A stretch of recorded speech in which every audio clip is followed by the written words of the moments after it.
สวัสดีครับอาจารย์ครับผม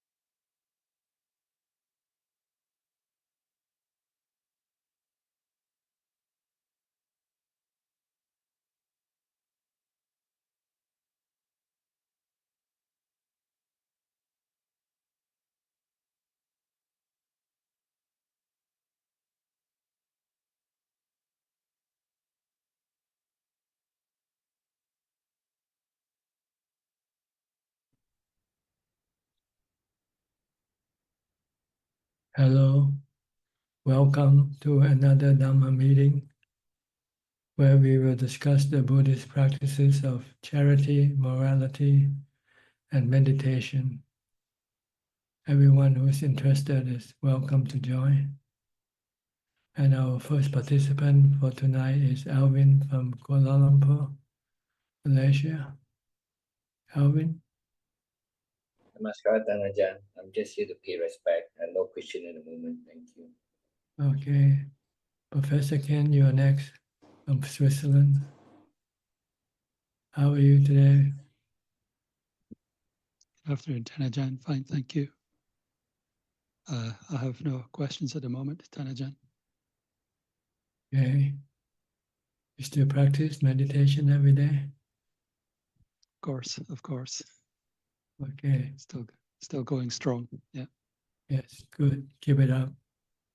Thank you, Ajaan. Dhammakipa. Hi, Venerable Dhammakipa from Sri Lanka. Please unmute your microphone first. Okay. Namaskar, Ajaan. It's such a pleasure to be here. Although I've been following you for quite some time, this is my first time joining the live session. So I also say hello to the fellow Dhamma friends. But at the moment, I would just like to listen and attend this. Okay. Okay. Thank you. Next, outsourcing from Malaysia.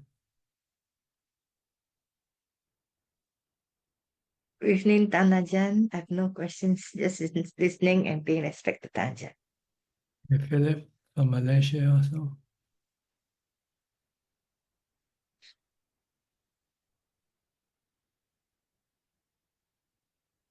Cannot hear you, Philip. Somehow your microphone is not working properly. Ajaan? Okay, maybe now, yes. I don't have any questions tonight. Good evening, Ajaan. I don't have any questions. I'm just here to pay respects and listen to the questions and answers. Okay. I'll go to Sri and check. This time in Bangkok, I think. Hello, Thailand. Good evening, Yeah. Ajaan. Greeting from Bangkok. How's your trip? How's your trip to Bangkok? Okay. Yeah. Everything. Okay, just way more traffic. Mm-hmm. Yeah. Okay. Good.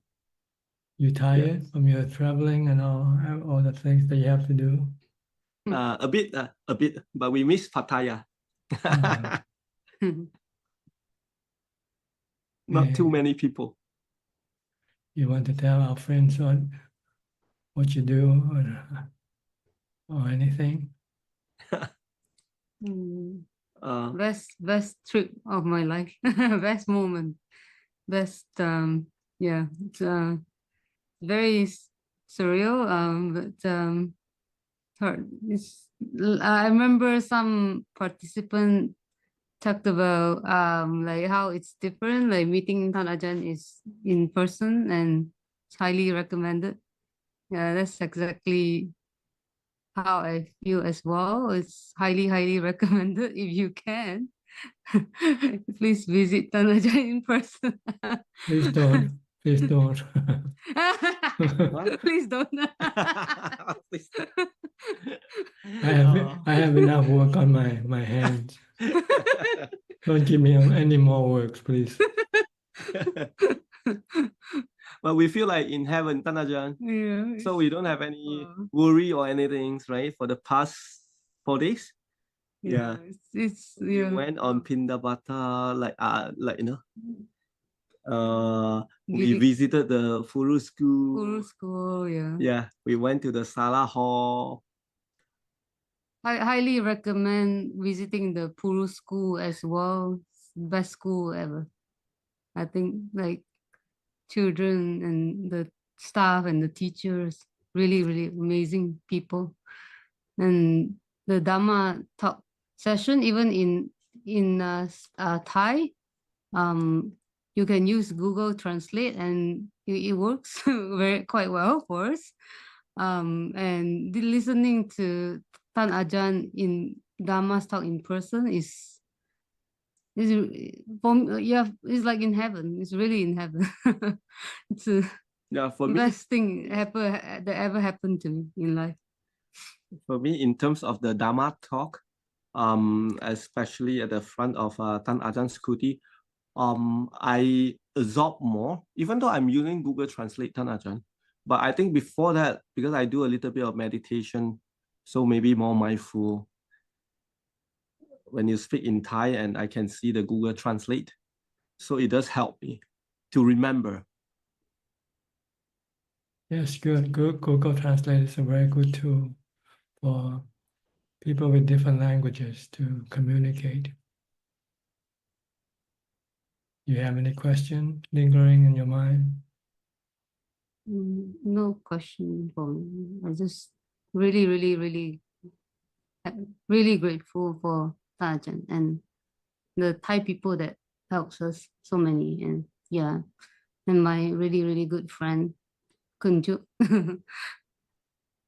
and Mechi Mamio. Yeah, Mechi Kun Mamio, yeah. And, yeah. We many, feel, many good Dharma friends really help us a lot.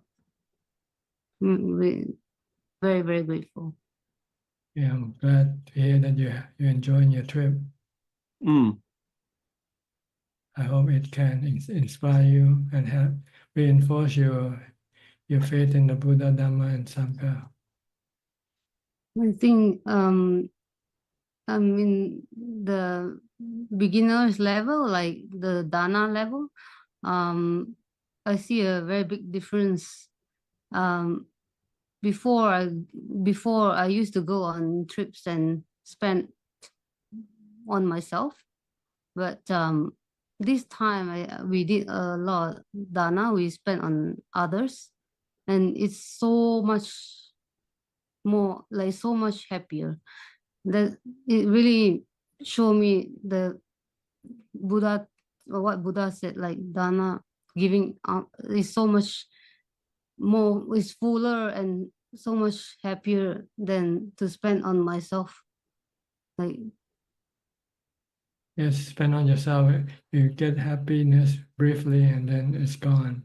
And it leaves you empty and lonely and sad. But with the Dana you give, every time you think of what you gave before, you can still be very happy from it. yes. And the children, looking at the children and look how they enjoy the food, and and the people in the village, and of course the Sangha, the monks. It's really, really so meaningful, and the trip is so much more meaningful than going on a sensual pleasure trip.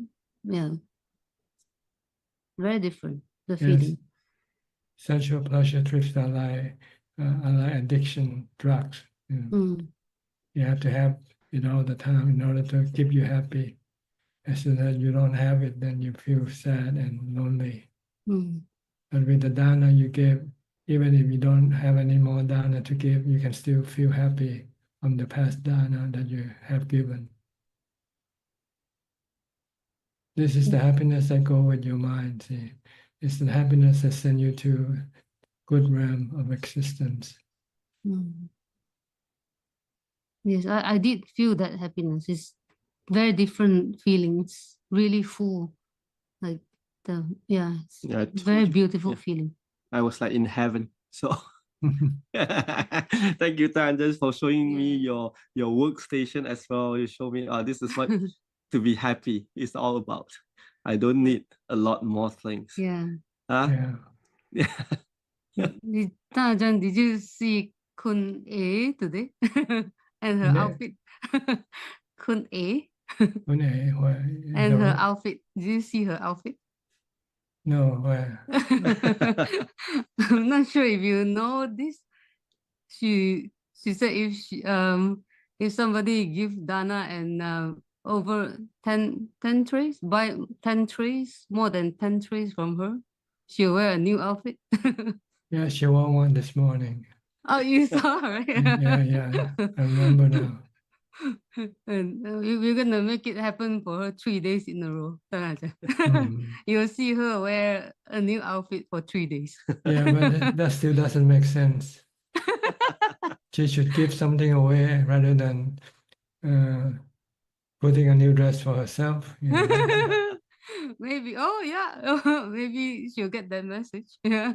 Yeah, Yeah. I found it a little bit weird to congratulate yourself from the sale of your food. Yeah. So you dress better for your customer. I'm not sure who she's doing for. She's very cute. Yeah, but she's a nice girl. Yes, very nice. Yeah, yeah. She's very cute. She's If very anyone nice. wants to offer dana peanut butter, you can order from Kun A. Yeah, she Okay. does very good cooking for the monks. One question, like dana will also overcome like karma tangha, like sensual. It can sidetrack your sensual desire, because instead of spending money on your sensual desire, you have to spend money on dana instead. Oh, okay. So that is without like we achieve like equanimity, right? Well, it's kind of retard or slow down your sensual pleasure. Every time you want to spend money on sensual pleasure, you give it to charity instead. So this sensual pleasure will disappear from your heart, the desire to spend money on sensual pleasure, because you find that doing charity work is much more worthwhile, much happier than spending your money on sensual pleasure. Try it, do a few more times, and you'll feel that the less desire to spend your money on for sensual pleasure. Yeah, and then we gain happiness from doing that. That's right. It also will retard or weaken your greed for wealth, for money. And the more you give, then the less desire for you to make money, to have more money. Because money, is not really the thing that gives you happiness. The more greed for money, the harder you have to work for it. See? So you're stressing yourself more and more for more money. But when you give money away, you feel kind of lessen the load, lessen the stress on yourself. Makes you feel good. Oh, is that what you mean? Like when we want to make money, we use a lot of sankhara, and Well, you have to work hard for it, right? Yeah, we use a lot of thinking. It doesn't come easy, money. You have to work. You can become stressful by trying to make money. Even though the money you make, you don't really need it in the first place. All the money that you need is for your basic requisite of life, basic food, shelter, clothing, and medicine. Other than that, money is useless for you, really. It's more harmful because you're spending on your defilement, spend on your greed, and you keep buying more and more stuff, because once you start buying this stuff, you become shopaholic, you know, shopaholic. Mm. You have to keep buying. When you don't buy, you feel empty. You feel not happy. So you have to make more money, you know, to spend it, just to give you a brief moment of happiness. Mm. Mm. Anyway, if you set up a goal, say that you only work for money for maintaining your body, for your existence. Anything more than that, you know, it's harmful to your mind than useful. Because once you have more money, you have to look after it. That's the first thing, and Yeah. then you want to prevent it from losing, right? You have to. Yeah. You'll be worried how you're gonna keep your money, how you're gonna invest your money, and so forth. But by giving it away, then you don't have to worry about that money. Yes. Just give only what you need. You know, anything more than that can become a stress. Can become a stress to your mind, rather than being happiness to your mind. Mm.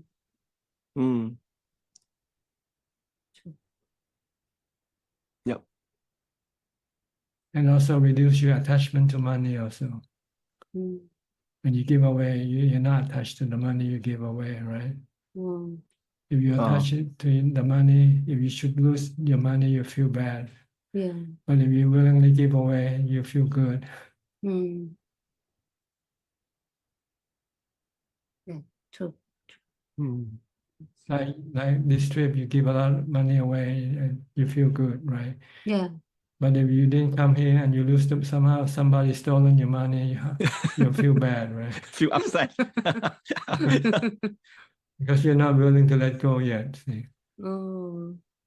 So doing charity means letting go of your attachment to your wealth, your possession. Oh. Mm. You become less possessive, less attached to the stuff you have. Yeah. So when you lose it, it's not as stressful as when you have more attachment. Mm. And we all have to give up everything when we die, right? Yeah. Yeah. If you willingly give up, you're not attached, you die peacefully. Yeah. No worry. But Mm. if you still attach your money, you're gonna worry who's gonna get my money, you know.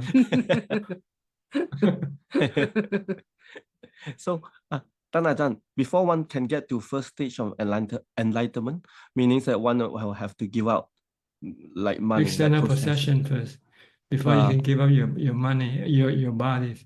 Your body is the first goal of enlightenment, to let go of your attachment to your body. Yeah. In order to become a sotapanna. Yeah. Mm. But if you cannot let go of your external possession, how can you let go of your body, which Yeah. you consider to be most valuable to Most you? valuable. Yeah. That's true. So you have to practice giving things away first. Okay. To appreciate the joy of giving away things. Ah. And when the time you come to give up your body, you feel that you'll feel the joy of giving up your body also. Oh. Oh. It's like giving away something your precious possession, right? Oh. Oh. Oh. Like body, okay. Yeah. So right now you have something very precious to you. Try to give it away. See how you feel like. I feel like very hard. At first, but if you can overcome that attachment and let go, if you look at it, that eventually you're gonna have to give it up anyway. So if you give it up willingly, you can become happy.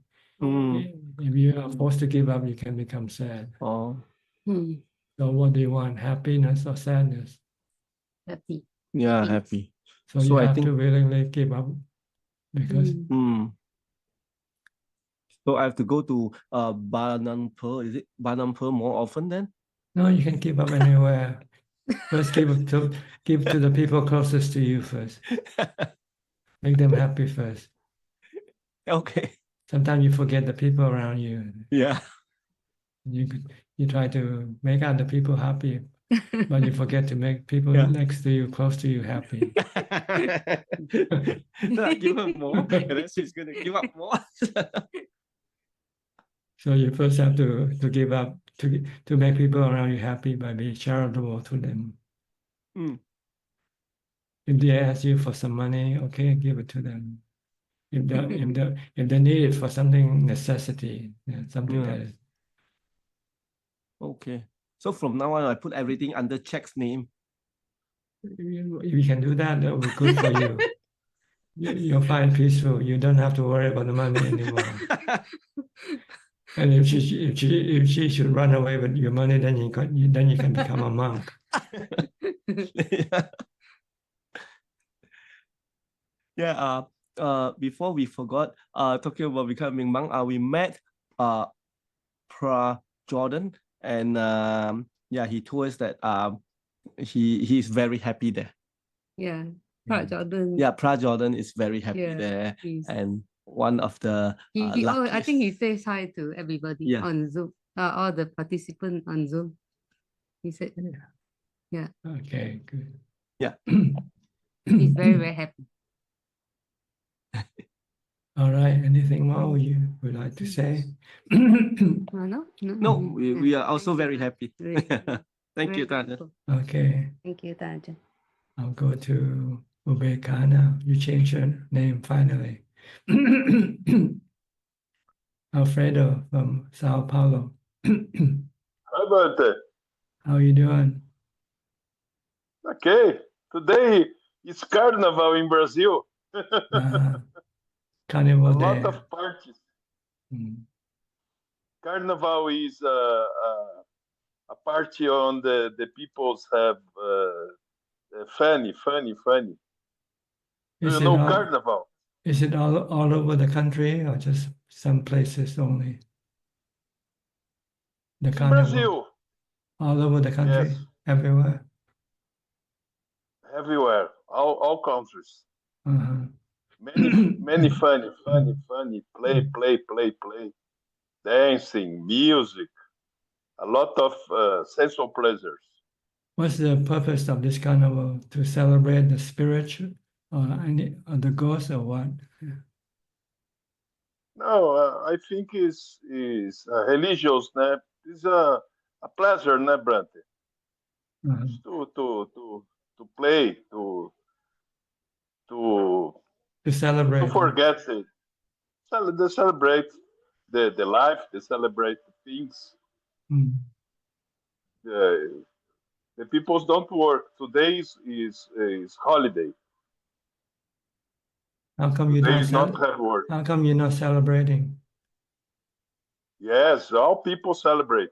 Me not, né, Brante? Me, I'm a Buddhist, né? I don't have many friends. I go to I live in club, né? Near the club, and have a swimming pool, and the peoples are in swimming pool, né? Very sunny in Brazil now, and the peoples goes there, but not have not to have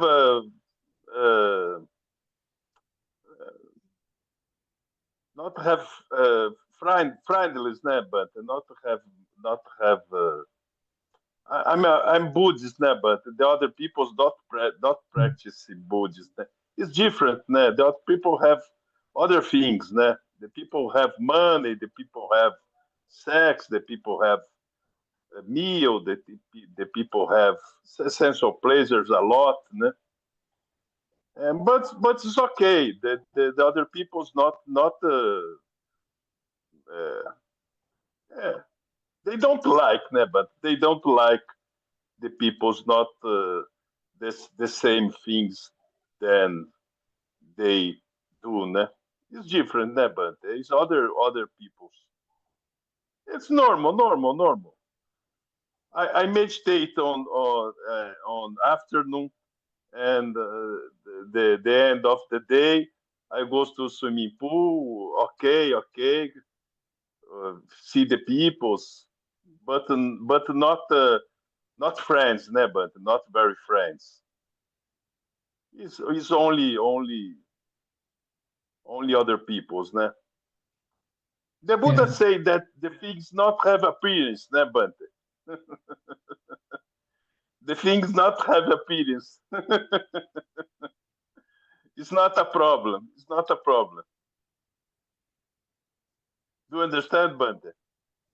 Not quite, not quite. The difference, and peoples have sensual pleasures, and the Dhamma practice not sensual pleasures a lot. Né? Because and, that's the only way. carnival, That's the only way they know how to make them happy, by indulging sensual pleasures. yes, they very very happy there, but sensual pleasures is one life, two lives, né? Not enlightenment, né? But not sampajana, né? Sat sampajana, né? Not have a purpose, né? Yeah, Not have they are temporary. They are not permanent pleasure. yes. Not like the pleasure from meditation. The pleasure from meditation is permanent. You can keep it with you all the time. Yes. Okay. Thailand is how many Buddhists in Thailand, Bante? Well, there are Practice Buddhists. 50%. 90% call themselves Buddhists, but I think the real Buddhists might be just maybe, I don't know, very small.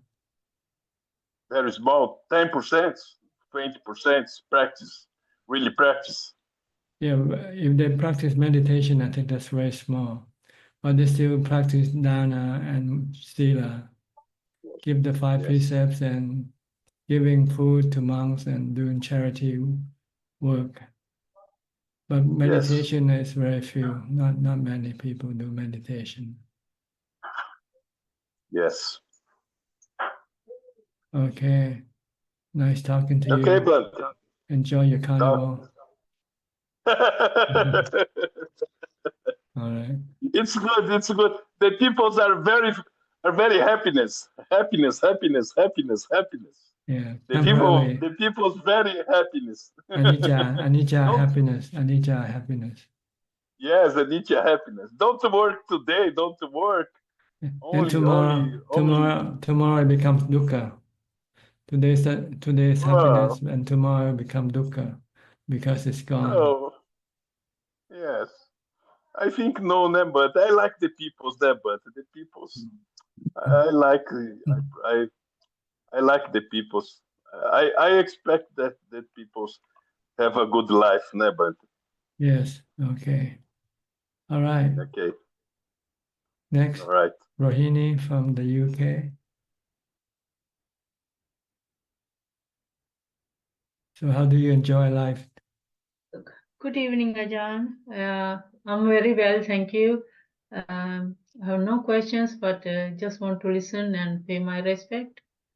I continue practicing and Okay. yeah. Keep your mind calm and happy. Yeah, very happy and very calm now.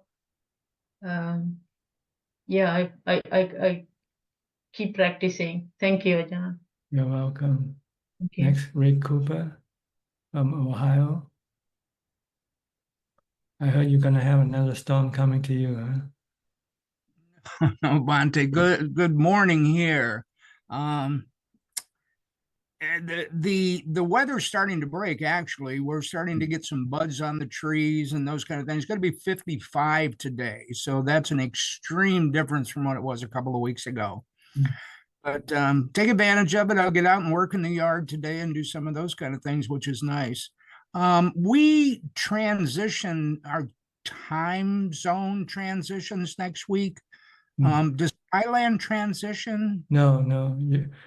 Thailand remain the same time all year round. I see. So your time will be another hour faster earlier. Right. Yes, sir. Thank you. I have one question.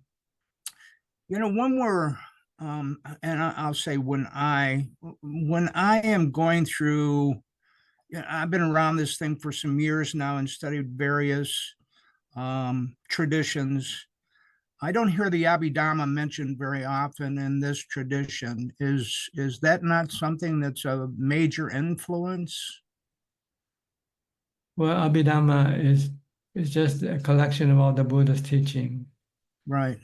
And from the forest point of view, forest tradition point of view, we only concentrate more on the aspect of practice, practical Dhamma, which the Buddha teaches us to do meditation and things like that.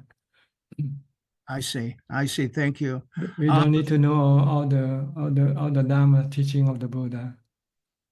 Yeah, it's kind of a weakness for me. I kind of pursue things from a meticulous, introspective, and extraneous kind of process. So, I look at all those. I studied a lot of Burmese, and that's when I picked up. I was studying the Abhidhamma, and so I picked up Lady Sayadaw and some of the other influential masters, and really enjoyed some of it.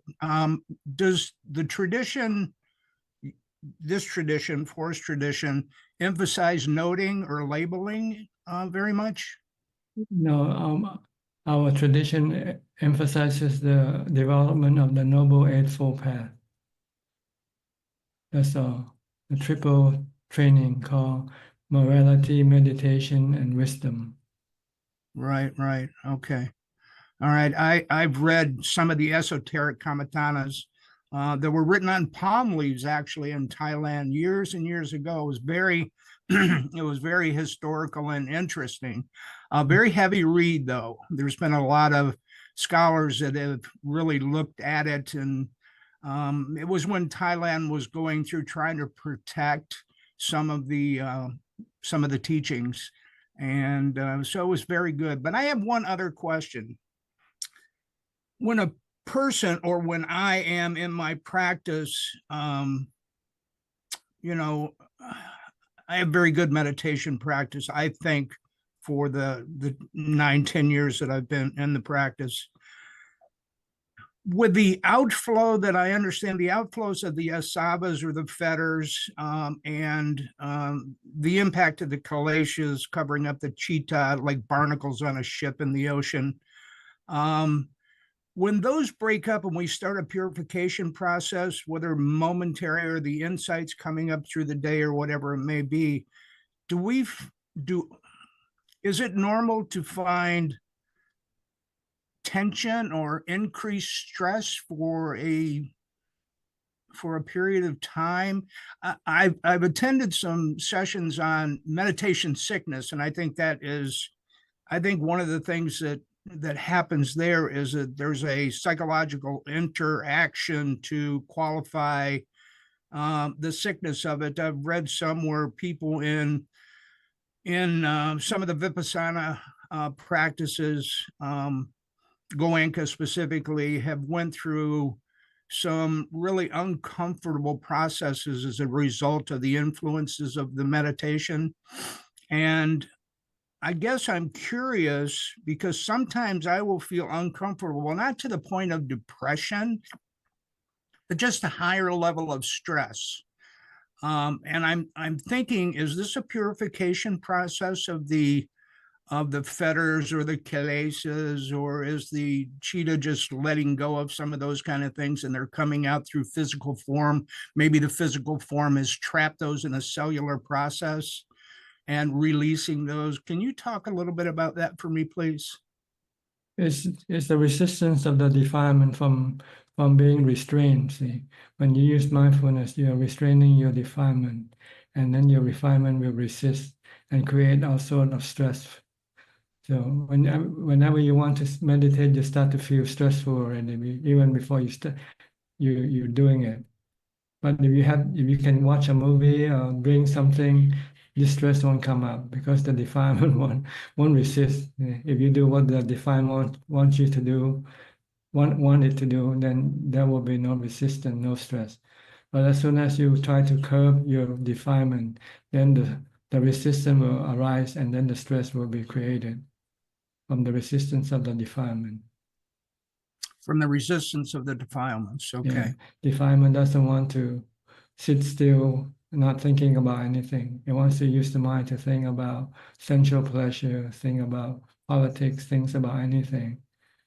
Yeah, I guess I'm more influenced by those curiosities as a result of post. I can go into a nice access concentration, into a nice samadhi, let's say, an absorption, and then later on I will feel kind of uncomfortable and I'm not understanding. So I kind of liken it to a drug addict being influenced in the body and mind with drugs, and then detoxing from the drugs and the kind of expression of that energy coming out. Is that not, I'm thinking too deep on it, or what do you think? If you have any stress, it means it's the defilement not doing the work, creating the stress for us. Usually the desire for sensual pleasures will come up. Then you start to have stress if you're sitting and not doing anything. You'll feel sad, you'll feel lonely. Okay. But if you have strong mindfulness, you can suppress the defilement. Then your mind can become calm and peaceful and happy. So to a degree, we are releasing those defilements and coming up, and they're, let's say, detoxifying. We're not releasing. They are working all the time, 24 hours a day. Right, We're trying to suppress them. And when you try to suppress them, they start to react strongly to our suppression by creating stress for us to experience. Oh, okay. It just kind of clicked for me. Thank you. I think I understand. Thank you. All right. Thank you, sir. It's a struggle between the Dhamma and the defilement, really. Right. Exactly what I was thinking. Thank you. All right. Okay, good. Anything else? No, just going to enjoy the weather and the outside work. I haven't been outside in so long. It seems like I've just been cabin fevered here, so I hope one day to come to Thailand and meet you personally, like the other folks we're talking about. That would be a grand experience for me. Okay, good. Maybe I'll see you one day. Hopefully. You're welcome. Next, Tommy, are you around? Okay.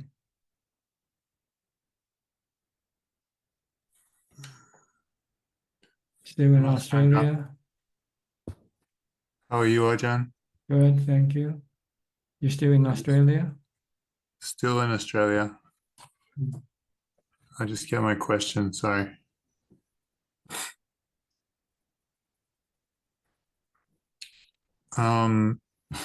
My first question, I try the dukkha vedana practice again. I noticed, I think I told you last week, I had a problem with my butt and I had to stick a needle in there to try and drain it. And I noticed when the pain come up, I get a reaction of pity. I thought, oh, that's weird. And then that night, I was walking Jongkrom late at night and my closest neighbor maybe like 1 kilometer away. And we have lots of crime around here. So I sometimes the fear comes up and I got sick of it. So I was like, I'm gonna do the dukkha vedana practice. So I started sitting until the pain became really strong. I was sweating. I feel like I'm gonna vomit and my heart starts hurting. So I was getting in there. And then the pity came, and it was kind of like going down a water slide or something, or like a dog in the back of a pickup truck stick its head out into the wind, and then the pity gives me like the strength to fight. And I just go back and forth like that. And eventually it become like a a referee watching a tennis match, and I'm like, oh wow, who's gonna win? And then after a few hours, I just let go of it. And I'm like, if it dies, it dies. If it lives, it lives. Like, fear of death never really stopped anyone from dying. And I start to contemplate the Vedana, and I see it's just a phenomena. It just arises and ceases. The body just arises and ceases. And then I think about the chitta as it's separate, and as long as there's no clinging to the Vedana and the internal conversation stops, there's no dukkha because it's separate. And I feel like Vedana is just like a colored contact lens. It's on the eye. It looks like the eye is colored by it, but it's not. It's actually separate. And then eventually I get down to, well, if dukkha and sukha are both impermanent and they arise and pass away, what is it that knows that they're different? And then yeah, I didn't get past that. And eventually it's like a speed bump, and I get bumped out of it. And then I have to give up and then get up. So yeah, that's my experience. Well, the goal is to eliminate your fear or apprehension of the painful feelings. To train your mind to accept the painful feeling when they come. Just like when the good feeling come, accept them equally the same.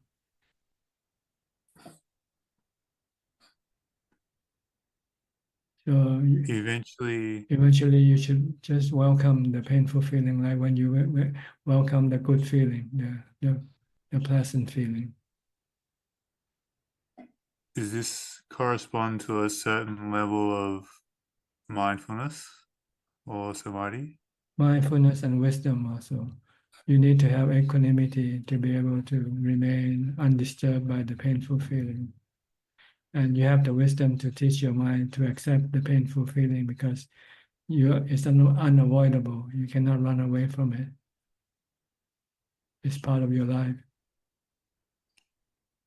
So that would be in all postures. Yeah, it can happen anytime. When you get sick, you get painful feeling from your sickness. Okay. If you accept it, then there will be no stress or dukkha in your mind. Your mind doesn't have the craving to get rid of the painful feeling. Did you do this practice, Ajahn? Oh yeah, you have to go through the painful feeling and use mindfulness and wisdom to deal with it. Not by moving your body. Keep your body the same way and let the pain come and go as it like. But you just teach your mind to be still and not to react to it. That's all. Okay. Okay. And yeah, not much apart from that. I left for the first time in about 3 and a bit months to go to the doctor. And it was less exciting than I thought it was going to be, going out into the world. Well, if you have mindfulness and wisdom, you can remain undisturbed by what you see or hear. Just treat everything like you treat the Vedana. I see. They can give you good feeling, and sometimes they can give you unpleasant feeling from what you see or what you hear. So you should not react to them either way, whether they're pleasant or unpleasant. You're just merely accepting or knowing. Yeah. It's funny because I stuck in the doctor's surgery for 4 hours and I have to listen to music. And the first hour I was like, oh wow, this is really good. I haven't listened to music in 3 months. And then it just becomes like torture. stuck there. The music caused the torture or the disappearance of the music. No, just having to listen to loud music in the doctor's surgery waiting room. Mm. You should neither react with like or dislike. Just accept it like the sound of thunder or lightning. Yeah. It got me thinking about karma, because I'm in the waiting room with these 5 or 6 people, and I think, if there's like 6 billion people on Earth, why am I here with these people? Well, we all have to be there one day when we all get old and get sick, and we all have to go see a doctor sooner or later. It's funny, another realization I have, watching these 2 men in the doctor's surgery, and they're having a conversation, and I start contemplating. It's like the vocal cords vibrate in the throat, and the sound comes out, and then it goes into the other person's ear, and the hairs vibrate, and it goes down into the ayatna, into the chitta. Then the sanya comes up, and then you either dislike or neutral, and then you respond. But I was thinking, who's to say if Ajahn says blue, that the color blue that I see is the same? So really, we're just exchanging these kind of empty symbols and concepts. And I just watched them talk for half an hour, and it's like being in a dream. They're just exchanging emptiness. Yes, our life is a dream, really. Everything is not real. We are not real. Our body is not real. One day it will disappear from the surface of the earth. We are all like bubbles. No substance, nothing lasting in our body or except in our mind, but nothing remain in the body. My last question, Ajahn. There's Wat Papong Kruba Ajahn visiting at the moment, Luangpur Piak, and in a few weeks, Ajahn Dun will be here. And maybe like 6 hours from my house, which sounds like a long way, but in Australia, this isn't very far.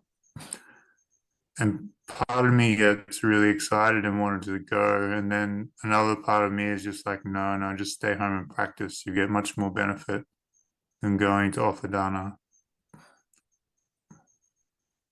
Yes, the benefit from meditation is better than the benefit from dana.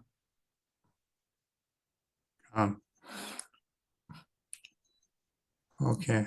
Thanks, Ajahn. Where are they coming to? Perth or Sydney? So Luangpur Piak is at Wat Kantipalo at the moment, at Wat Buddhism. Wat Buddhism in Sydney. Yeah. Okay. And then Ajahn Dun, someone just offered him some land a few hours north of Sydney, and he's going to visit there. Okay. Yeah. But if you want to see him and maybe listening to his Dhammatalk, that's also beneficial. Okay. I'll think about it, because it's still a couple of weeks away. Yeah. But if you just want to do dana, then maybe it's better to stay and meditate instead. But if you need something from him, like wisdom, his wisdom to guide your practice, then maybe that can be considered beneficial than doing dana or doing meditation on your own. Okay. I'll pitch Aranak up. Okay. All right. Happy practice. Okay. Okay. Thanks, Ajahn. Next, Mandy Smith. Hello, Ajahn. Thank you for How teaching. you doing? I'm doing okay. It's been a little bit of a struggle like the others, with different things coming up. In the last few weeks after I was sick, I also had started giving away my jewelry, really expensive things, and gave them to family members. And it made sense as to why, and it felt great. And then my mother would end up saying, "Oh, Mandy, you probably should hold on to that, and you shouldn't give them away. Not just yet. You don't know that you might need this." And I said, "Oh, but I don't need it. I don't want others around me to feel this way or that way. I have no attachment to holding on to these things for some sort of self-benefit. Give them to my sister, her children. Give them away." And so there's pushback from family, but I see the truth. But it's still, the defilement comes up, like the occasional thought of, well, are you sure that wasn't right? Because of things that others are saying. And I realize that's part of practicing this, is recognizing that it's about knowing my personal truth, what these values are, and why, and following that. And anytime I think about, oh, I had the opportunity to give it to them, as opposed to somebody coming and taking it, and well, I guess that would be the same result, as somebody benefited somehow. So that was one of the thoughts I had, and I guess that the defilements, like you were saying, are just going to continue to try to convince, with that popular thought, that it's not smart in this society to give away riches, but to hold on to them. And then I also was reflecting on people wanting to talk with me. And oftentimes when I'd be talking with them, they would bring up problems and cycle about it. But I feel like, oh, that's some type of done by listening, or by being able to hear them and tell them it's going to be okay. But on the opposite, it's disrupting and it can affect later on, maybe I should worry about that too. And then coming back to, no, that's not true. That's not true. And I guess I struggle with the liking or disliking of those feelings. I'm just so grateful for the teachings and for everybody else sharing, because it adds to a lot of my own self-reflection, a lot. Thank you. Yes, I think if you can see everything in terms of the three characteristics, then there will be no attachment to anything. But sometimes we forget. We still think that things we have will stay with us all the time. But in fact, nothing remains with us. Sooner or later, we're going to have to lose everything. So it's better be willing to lose it now than be forced to lose it later. Especially when you don't need them. Yes.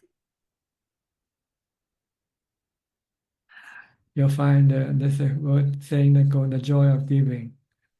When you give willingly, you feel happy, you feel joyful. You keep it, you don't get any joy, you get worry and anxiety.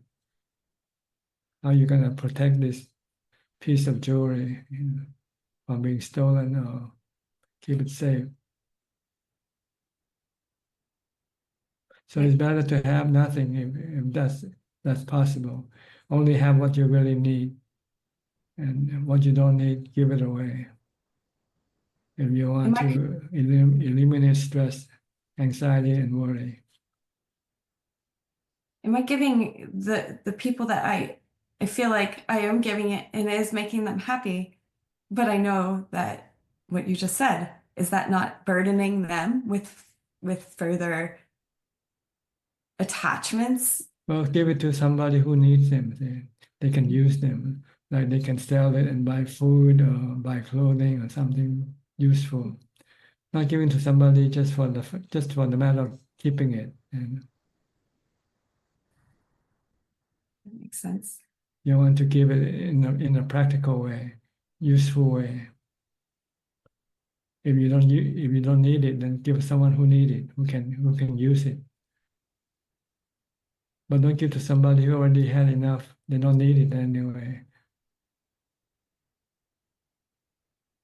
Yeah. Unless you want to make them happy. And maybe you don't even know if they're happy or not. If they have already what they needed, giving them something else, they might feel the same way like you do, giving them the burden. Yeah. But then they'll give it away also. If they know it's a burden, then they won't keep it. So don't worry. Once you give away, don't worry about whether you're doing bad or the act of giving is good. As long as you give to the people who need them, who can use them, who can benefit from them. Yeah, that makes sense. I came across a question and it was about females, and I know it's a topic that maybe it's not supposed to be spoken about. I'm not sure, and I tried to not sound like it's some type of challenging question or disrespectful. And I realized that it's nuanced by a lot of political or regal aspects. But I have been very curious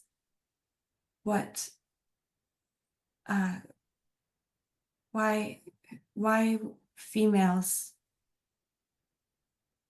are not, I guess, recognized as the same in Thailand, or I think Burma. And I see that things are changing. Like there are bhikkhuni and venerables, and being very strict and good at their practice. And you can feel that too. How come it isn't seen the same way some places for females? I guess it's the perception of people toward females, I guess. Okay. And the tradition that has been followed for many years. So it's just been transferred from one generation to the next. Yeah.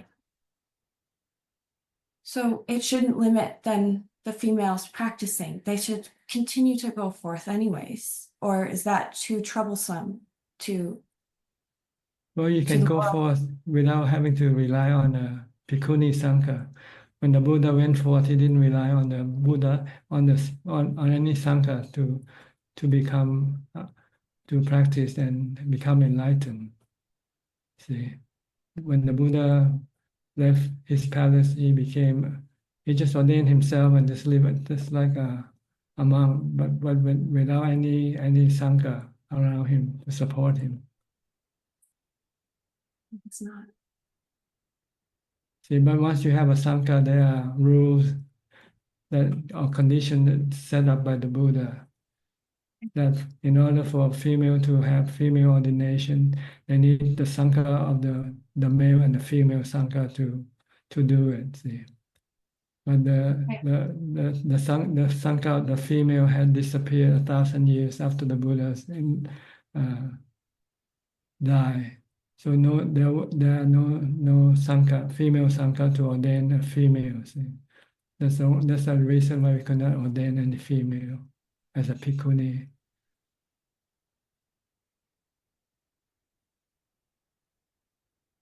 So there are rules and conditions to establish a Sangha. For male, in order for us to ordain, we need to have a male Sangha to ordain us with. If for some reason there's no more male Sangha, then we cannot ordain as a bhikkhu either. But we can still practice, we can still meditate, we can still keep the precept, we can meditate, and we can still become enlightened. And once you become enlightened, people will then respect you, and then they'll follow you, and you can establish a new Sangha yourself. So that's what's happening. Right? That's right. See, the Buddha, when he ordained, he didn't have a Sangha to support him. But once he became enlightened, people follow him, and then he established a Sangha after that by having followers. So if, for instance, if you want to ordain as a bhikkhuni, you can ordain, but you just don't call yourself a bhikkhuni, that's all. You just exist on your own and do your own practice. And when you became enlightened and people study from you and find that you are useful to them, they'll start to follow you. Then you have a following, and then you can establish a new Sangha. I see. So the root would be to become enlightened. Yes. And then you can establish a new Sangha yourself. The ultimate way, would you say, it would be to be then just walking the world and doing your practice. That's right. Practice the Noble Eightfold Path yourself and become enlightened. Once you become enlightened, and when you talk to people about it, people can appreciate your teaching, then they can follow you. And then they might ask for ordination from you. Like all the other monks who asked ordination from the Buddha. After they listened to his Dhammatalk and they became enlightened, then they asked permission from the Buddha to ordain them to be part of his Sangha. Yeah, that makes sense. So if you study the Buddhist history of Buddhism, you'll find that the Buddha became enlightened first, and then he spread his teaching to other people, and other people, after listening and become enlightened, then they seek for joining his company by following, by establishing a Sangha for them. So by following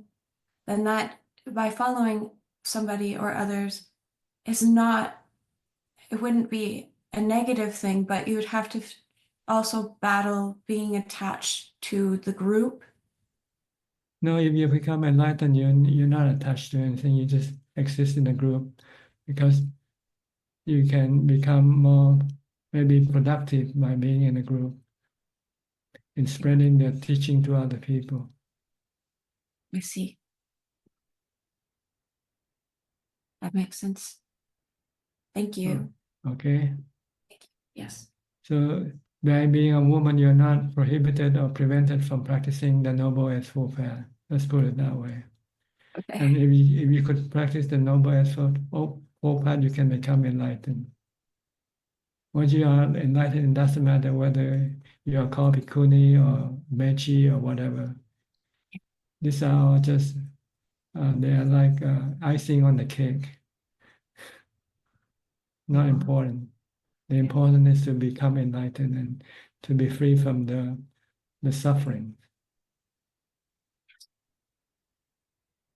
When the Buddha practiced, when he left the palace and followed the spiritual path, his goal wasn't to establish a Sangha at all.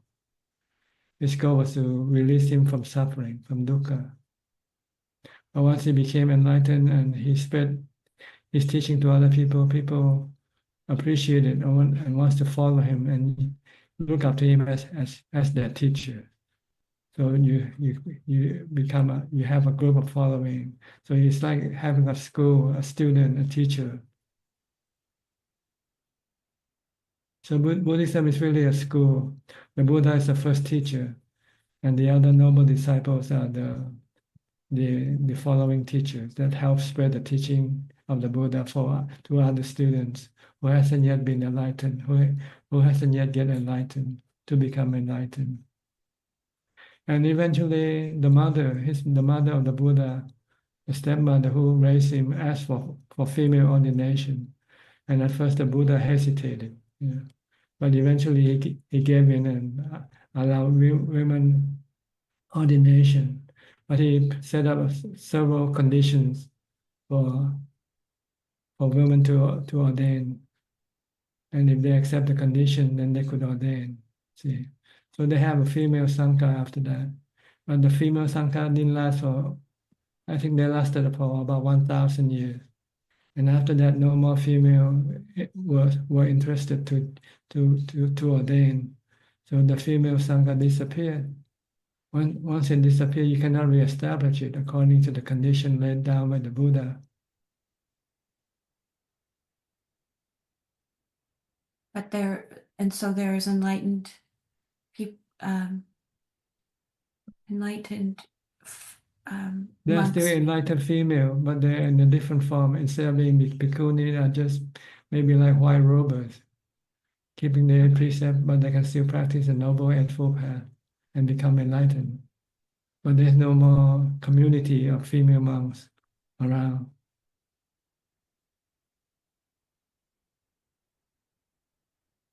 And eventually, the male community one day will also disappear when people are not interested in becoming a monk.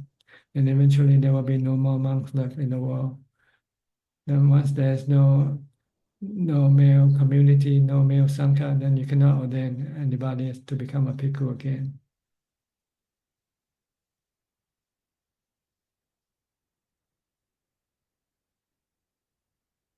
Okay. Thank you. All right. But you can still become enlightened. You can still become a sotapanna and an arahant without becoming a bhikkhuni.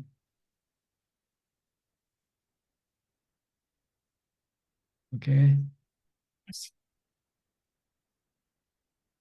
Next, we'll go to Aparajita. You move into your new place?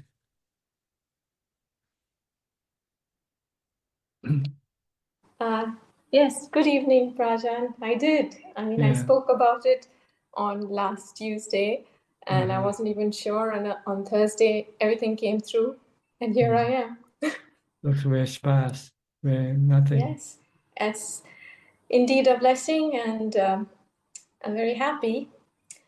And, sometimes you can be a very positive person, and then you think, maybe I should look at the asubha aspect of a relationship, just not because it's not good, but just to see it more as both sides. And so I find this very wholesome. That's it. Yes, if you want to develop spiritually, then you need to be alone. Yes.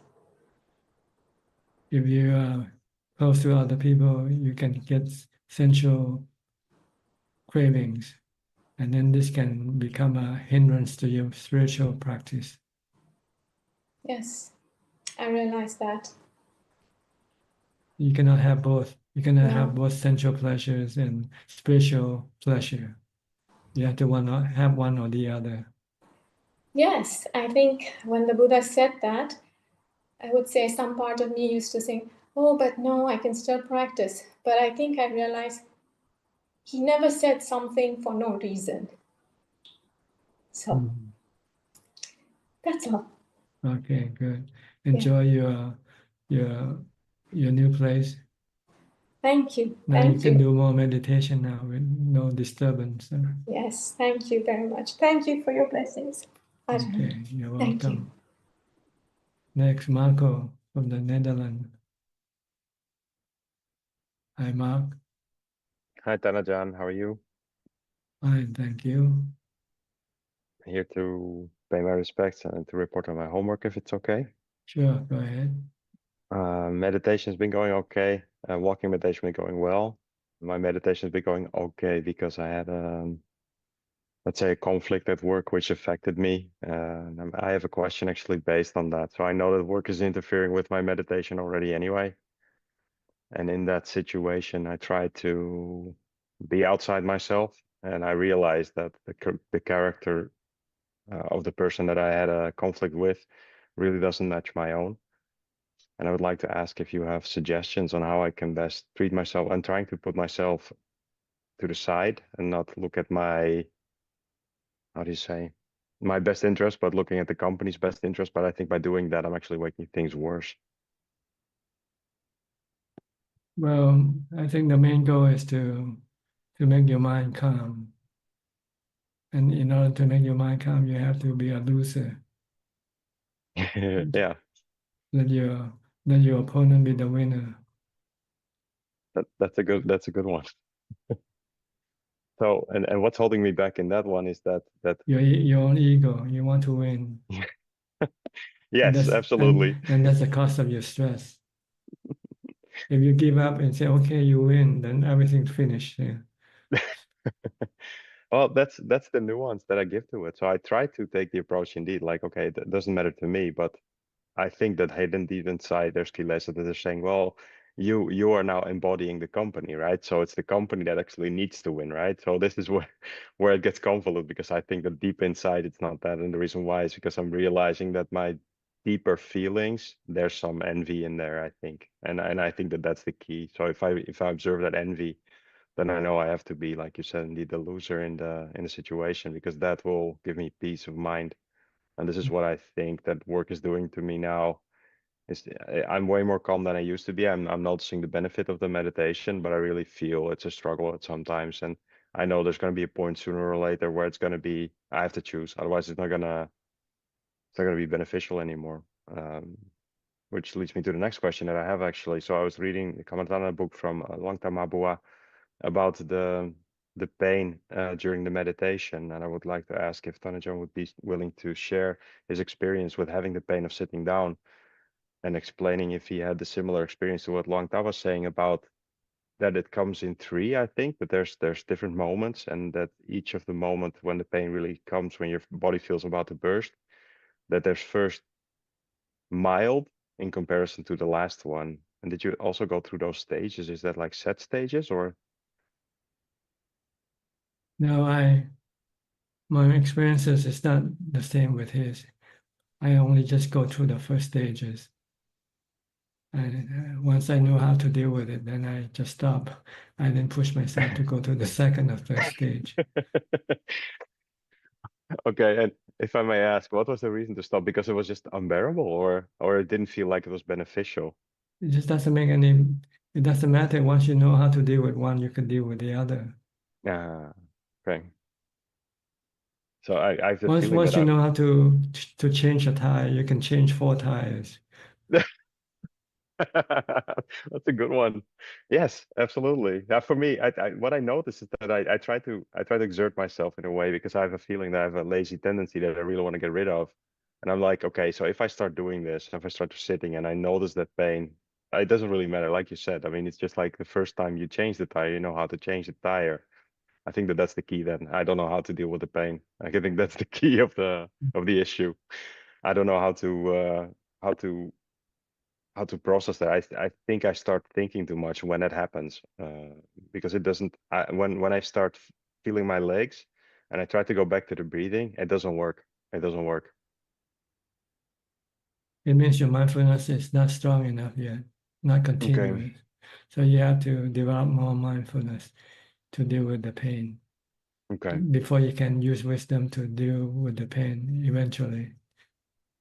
Okay. There's 2 levels of dealing with the pain. First level is to use mindfulness. When when your body becomes painful, you just recite the mantra Bhutto, Bhutto, Bhutto, until your mind becomes calm, and then you can accept the pain. And then the next time is to teach your mind the reason why you have to accept the pain, because you cannot force the pain to go away sometimes. So you have to learn to live with it. And the way to live with it is just to accept it, using equanimity from samadhi. If you have equanimity, then you don't react to the pain. And when you don't react, then there's no stress in the mind from reacting to the pain. And at that point, then you only observe the pain, and it's not really apparent as a feeling anymore. It is a feeling, but you're just not reacting to it. You know that by reacting with aversion or hate or fear, you're causing stress unnecessarily to your mind. Okay. The goal is to get rid of the stress, not to get rid of the pain. The pain you cannot get rid of. Sometimes you can, sometimes you cannot. Yeah, I think that what I'm looking for, or maybe subconsciously, is that whenever I hear about Pacharaman, about the tigers in the forest, and the tradition of being afraid, of really having the fear of death, I think I'm trying to relate that to the pain, because it's explained in such a way that it feels like you're really dying. That's why I think that on one hand I want to test that, because I don't think there's another way for me to find that fear of death, because if I think about it, it's not there, because then it's rationality, but that's not the truth. The truth is that I haven't been in that situation, so I don't know what it would happen if I do feel that fear for real. So I'm trying to create a means, or come up with a way to demonstrate it for myself. And it's difficult because it's never the real thing. So I'm thinking like, okay, if the pain is that bad, and I won't die of it, right? So that can't I test that? Would that be a good approach, or would that be making too much stress? You have to expose your body to some form of danger to see how do you react to that danger. Yeah.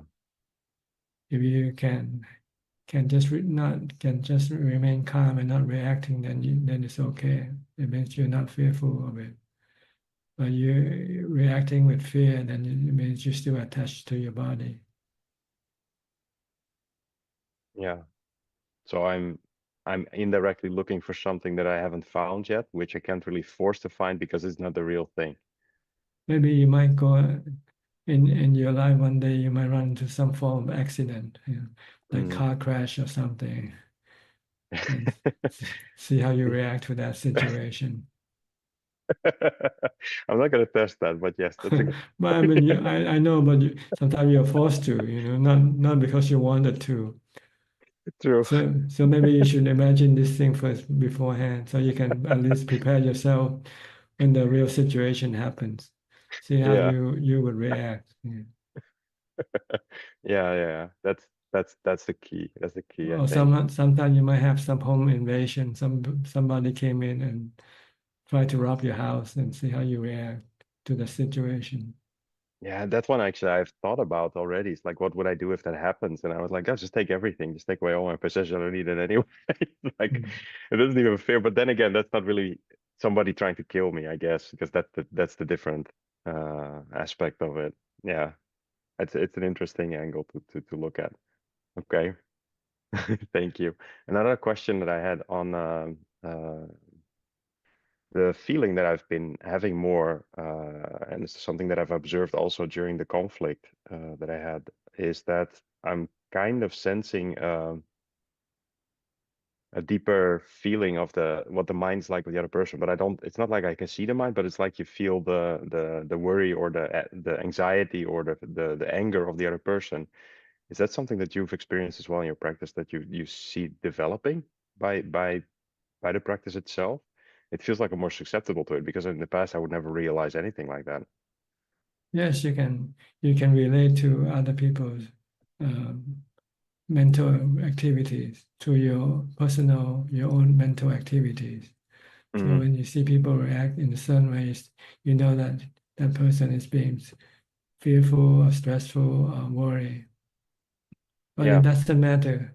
It's not important. What's important is you should know your own stress and know your own worry. and how to deal with them.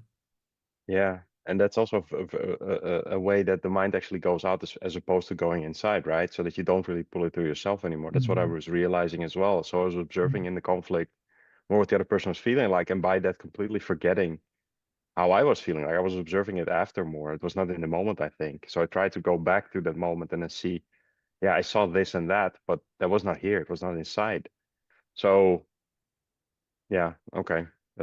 It has to go more introvert, right? I look at the own feeling first and not sending the mind out. Right. But if you should see the other people's feeling, just note it, that's all. And just like just know it for what it is. But you cannot change them. No. They have to change themselves. Yeah. And then you can know when people get angry, you can tell right away he's angry. That's the easy one. That's the easy one. But what can you do? Can you stop that anger? No. Okay. Actually, that was a very good one. Yeah. How So- can you can't? It's more important to look at yourself. Are you angry or not when you see that person angry? If you're angry, then you should stop your anger, not the other person's Then anger. I know I have the problem then, right? That's my issue then. I picked it up. It's my problem now. Yeah, You that's true. look at the wrong target. Your target is your own mind that you have to look at. Yeah, and is that then somehow the ego that doesn't want to accept that I'm upset? So I remember that so often in the past, somebody would ask me, "Are you angry?" I'm like, "No, I'm not angry." But it's like, well, yes, you are. I mean, it's like you get upset to admit that you're angry, which is really ridiculous if you think about it. So it's interesting how the feeling gets so big inside, but you project it to the outside. So it's very interesting to see all your interactions with other people and how it happens, and that actually it shows you more about yourself than anybody else. But I think it's very difficult to kind of accept what you're seeing. And I think in the past, for me specifically, I did not like what I saw. So I knew that I had to change. Yeah, you have to look more inward, look at your mind more than other people's mind. Exactly. Yeah, exactly. And thank you, Okay. Ajaan. Yeah. All right. Next step, Morgan. How's the weather? Good. It's beautiful. No more worrying about the wind. How's the mind? How's the weather inside? Very good. I've increased my meditation. I wasn't purifying the mind enough. So I meditate at least an hour a day now. I was just doing a half hour. Now I'm up to an hour. And my mindfulness, it's been really good. Is it okay if I tell Mandy some ayas? Is that okay real quick? Sure, go ahead, please. I just wanted to tell Mandy about Aya Santasita, Aya Santusika. They're both in California. And Santa Cruz? Is it in Santa Cruz? Yeah. And then Aya Ananda Bodhi is in Wisconsin. And then Aya Dhamma Dipa is in Virginia. So there are ayas for her to go find. I had a big problem with authority in Buddhism as a female, and I had to work with that. So it was, yes, just there are females that are in the tradition, and it makes me very happy. Yes, thank you. That's all. Did you get the message, Mandy? Okay. She got it? Okay, good. Okay, good. Yes, thank you. I also saw Van Chenda in England, and she holds regular meetings as well. And so the clarification of it was kind of fuzzy before, but I understand. Maybe in the future the community will grow bigger and bigger. But you have to start from somewhere, right? Yeah. Okay, good. Next, Mahesh. You're also from California, Mahesh. Good evening, Tanajan. Yes, I'm from California. Yeah. So I have a couple of questions. So first thing is, I noticed as I increase my practice and all, I noticed I'm starting to behave in a little bit weird way in some relations. One is with my cousin and also with my wife. Yesterday it happened. There are certain arguments or issues that happen where where I felt I was reacting more than necessary, or I was reacting in a way that not natural for me, or not in a slightly more disturbed manner. For example, with my cousin, I was wanting him to respect me, and there was this feeling of that he's not respecting me kind of feeling in my interactions with him, and that was not true. It was all my imagination, and that this happened last week.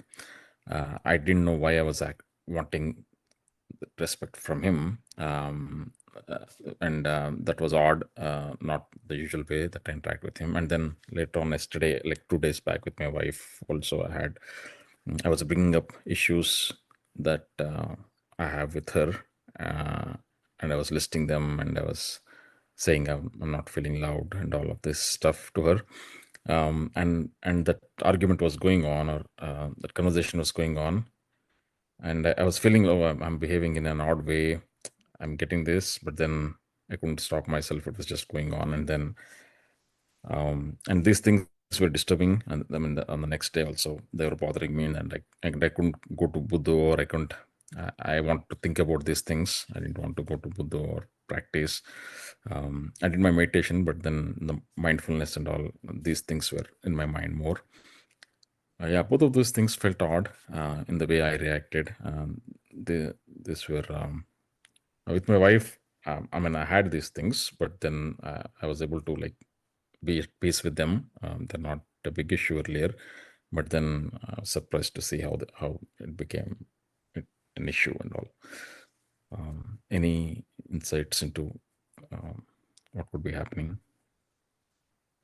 And how to deal? You mean how to deal with this situation when it happens? Yeah, or yeah, in anything that you want to say on this. Well, if you know that you're gonna get heated up, then you should just retreat yourself, go someplace, go away from the person that you're dealing with. If you cannot stop yourself, then try to distance yourself from the person. If you can use loving kindness, then use loving kindness. Be kind and be loving and be forgiving to the person that you're dealing with. Yeah, at that time, those were the solutions that it felt like, okay, bringing metta up, both with my cousin and with my wife, and staying away from them. But then I couldn't implement them. I don't know, but I don't know why this suddenly happened. These kinds of things. I was not reacting like this before. Only after I increased my practice or doing more mindfulness, these are happening. I'm not sure if this is. I don't think so. If you have real mindfulness, then this reaction will be less, not more. Right. What I meant was after I was increasing my practice, I was doing more meditation during the day, 4 or 5 times. Your mind should be calmer. It's not as restless, not more restless, but should be more calm. So maybe you're not really practicing mindfulness in the right way. If you have mindfulness, then you should be able to control your defilements when they come up. So when you have this situation, it means you don't have any more mindfulness. You let your defilement take over. Yeah, defilements took over, right? This also happened to me on a retreat. When I was on a retreat, doing a lot of meditation and all, I noticed that I get easily triggered. I don't know why that happens, though. Well, anytime you can lose your mindfulness, it doesn't mean that you've been practicing mindfulness for 3 hours, and then you will continue to have the same mindfulness. Anytime that mindfulness can disappear, and then you become not mindful again suddenly. So you have to be vigilant with your mindfulness. You have to be constantly guarding your mind with mindfulness all the time. Sometimes you take you take things for granted. You say, oh, I have mindfulness for 3 hours. I should continue to have mindfulness. And so when you're not guiding your mind, then you can start losing your mindfulness right away. So I think it's a matter of losing your mindfulness when these things happen to you, when you have this anger or this greed or whatever, defilement. Mhm. I mean, that at that moment, you're no longer guarding your mind, watching your mind. You let your defilement doing the action. Okay. So be constantly mindful, not just when you're alone. You should be even more mindful when you're dealing with other people. Okay. And my second question is, in some of the meditations, I notice a lot of drowsiness. It's not like I'm going to sleep, but then dullness, drowsiness kind of things, and I don't know where my mind went for a long time. So how to deal with this dullness or drowsiness during the meditation? If you want to practice more successfully, you need to keep the 8 precepts, or at least abstain from eating after midday. Reduce your food consumption. When the Buddha say you need to do moderation in food consumption. Don't eat too much. Okay. And in those sittings, if I realize that after some time I realize the mind is racing too much, or I'm not able to be mindful, is it better to still continue and finish all that sitting even though the mind is not there, or is it better to do something else, get up and do something else, or change something during the meditation? If you can continue, then you should try. But if you can no longer continue, then you just have to give up for now. And maybe hope to do it better next time. When I say continue, I can continue to sit, but the mindfulness is not there. The mind Well, is you have to start reciting Bhutto, or do some chanting.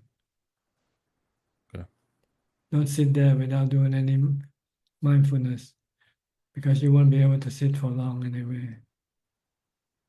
Right. I'm trying to go on to the breath, and then mind is gone for And try chanting, reciting something longer.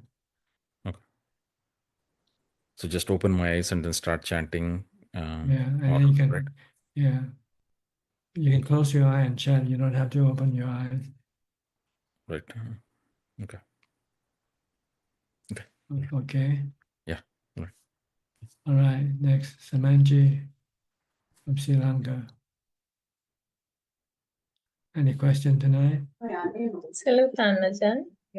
How are you? Fine, thank you. I have 2 questions today. Go ahead. Yes, sir. Ajaan, among Dana, Sila and Bhavana, I just want to know, is Dana the best practice for attaining a better rebirth? Well, all 3 will give you a better rebirth, different level of rebirth. Dana will get you to the heavenly realm of the devas. Keeping the precept will prevent you from going down to the lower realms of existence. If you can keep the 5 precepts, then you won't be reborn as an animal or as a hungry ghost or go to hell. But if you do charity, dana, you go to the realm of the devas. But if you meditate, then you go to the realm of the Brahma and the realm of the noble disciple. So they give you different results. And like I just heard you talking about money, like and the use of money among Buddhists, and I sometimes feel that having wealth allows us to do more good deeds, such as building temples and offering dana to the Sangha. And even in the Buddha's time, wealthy kings and emperors spent large sums to build monasteries like Jetavana Rama for the Buddha. doesn't this mean that having money and using it for good is beneficial for us to get a better, maybe that it's beneficial? Building monastery and temples. Yeah, I mean, even in the Buddha's time, wealthy kings and emperors, like they spent large sums of money to build monasteries such as Jetavanarama for the Buddha. What I want to know is like having money, like when we have when we are wealthy and when we have lot of money, like we can make use of this money to build temples and offering dana to the Sangha. I just gave you for an example only. I said even during the Buddha's time, wealthy kings did the same. I just want to know, doesn't this mean that having money and using it for good is beneficial? Yes, what about it? You can use it for any benefit if you like. You can choose. If you don't like to build temples, if you want to give it to the poor people, you can do that also. But you can also see the benefit that they will produce themselves. If you build a temple, then you're providing a place for people to go practice and study Dhamma. But if you give money to poor people, you only help them to Okay. but they won't do any benefit for other people. So Thanajan, having money is good, no? If we are making use of money for some good work, so it's not bad to have a lot of money with us. It's not bad to have lots of money if you make money honestly, not from cheating or by hurting other people and to make the money. If you just happen to be lucky and sell a lot of stuff and you have lots of money, it's not wrong to have money, but it can be harmful to you, to yourself, because you might be attached to the money. And by being attached to it, then it can cause you anxiety, worry, or fear. But if you have wisdom, you say money is a temporary thing. It's anicca, dukkha, anatta. Then you then want just to keep enough for yourself. Then the surplus, then you want to give it to other people.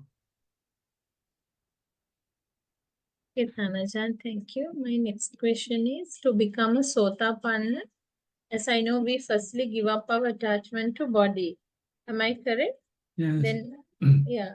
Then could you explain one by one, if you have the time, what we should give up like on a gradual basis, starting from our body, maybe attachment to our body? Well, before you can give up your attachment to your body, you have to give up your external possession first. Like your money, your status, your work, everything, and so that you can become a monk, become a homeless, having no possession. Then it will be easy for you to give up your body next.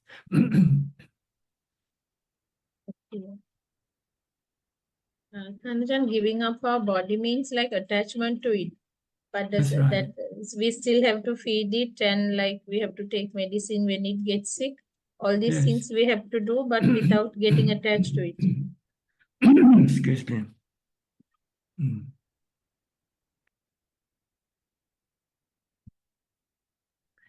Yes, you still have to look after your body, but in a detached way. If you can feed it, feed it. If you cannot feed it, then just have to leave it. Let it go hungry, for instance.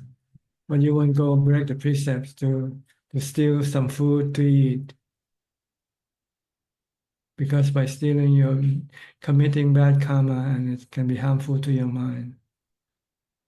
So you don't want to do any bad karma in order to protect or look after your body. Okay, Thanajan. That's all I have for today, Thanajan. Nice talking to you. Okay, Wish you thank good you. health. Thank you. Yeah. Next, B. Ravin from Bangkok. Good evening, Ajaan. I hope you're well. Yes. And you? Okay. I'm fine, thank you. Ajaan, before I start, I just want to just reach out very quickly to Sui and check. Understand they're in Bangkok. So just in case if you need any suggestions on, you know, restaurants or travel or anything, just feel free to reach out to me. That's all I wanted to say. Yeah. All right. I'm not sure if they're listening or not. They turn off the video. Oh, okay. Okay, anyways. Yep. Anyways, yep. So, Prajan, based on your discussion today, mentioned a lot about our defilements being very strong. May I ask, what causes the defilements to be strong? Is it ignorance, or is it greed, or is it just not having enough strength of meditation to kill them? Not having resistance to them, I guess, it makes them become strong and stronger. But if you start to resist them, then they can start to become weaker and weaker. So try not to assist them. You should try to resist them instead.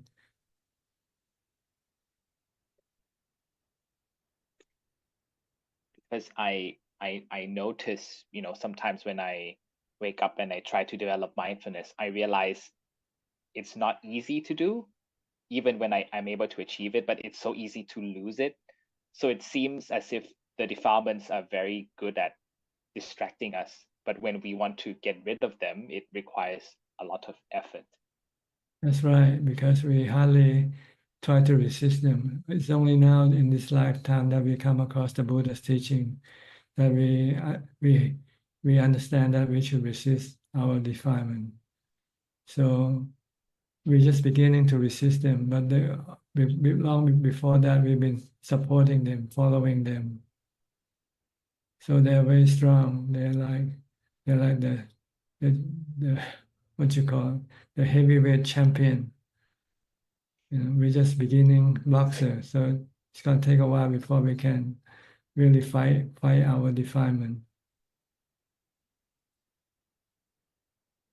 But if we keep resisting them at every turn, then we'll become stronger, and the defilement will become weaker and weaker eventually.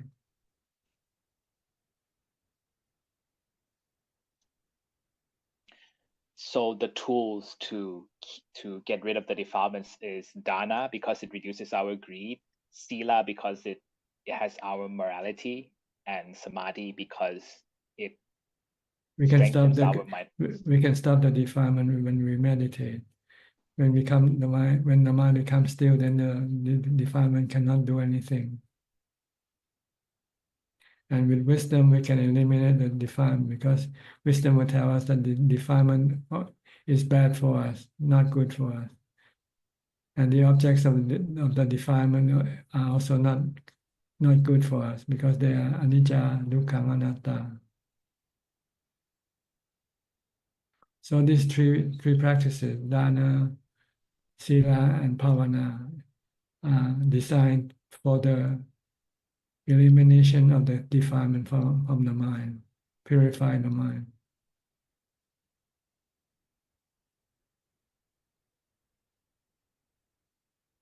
So dana is just reducing greed, so we don't hold on to our attachments, to our belongings. Don't use and don't use the money for sensual pleasure, which is using it for the defilement. And then sila is to stop your greed or anger. Sometimes you're so greedy, you might break the precept just to get what you want. Or sometimes you're angry at someone, you can break the precept, hurting other people. So it's all designed to get rid of the defilement in various ways. Sila deal with the body action and the speech action. Why dana deal with the possession that you have. And meditation is to stop it inside the mind from functioning.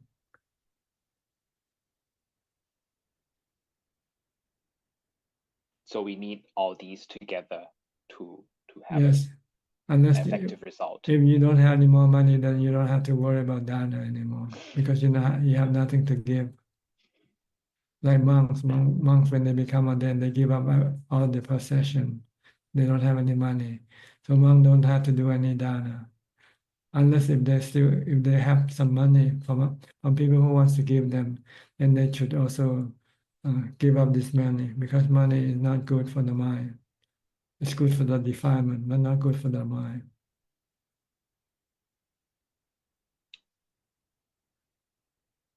Yes. Because Prajan, I was just taking a step back and trying to understand like the root cause of where all these defilements are coming from. So I think from what you explain, I can start to see, that they exist in all sorts of forms, and we need to use these tools, to get rid of them all the time, not just during meditation, but all the time. So, well, the root cause of the defilements is the delusion. And the delusion is to think that you can find happiness from being born and live in this world and seek happiness from sensual pleasures. This is delusion, see, because sensual pleasure is harmful and not beneficial to the mind because they are like addiction. Once you become addicted to sensual pleasure, you have to keep feeding the mind with sensual pleasures. And whenever you cannot do it, then your mind will become afflicted with sadness, loneliness, and stress, or depression, or dukkha.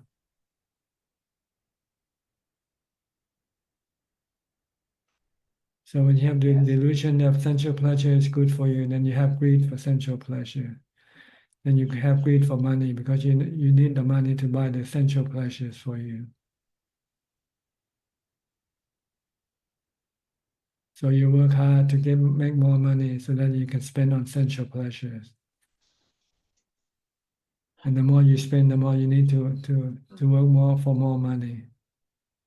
And then you can break the precept. If you have to make money easily and quickly, then you might have to cheat or lie or steal or even kill. So the root cause is the delusion to think that going after sensual pleasure is good for you, it's bad for you.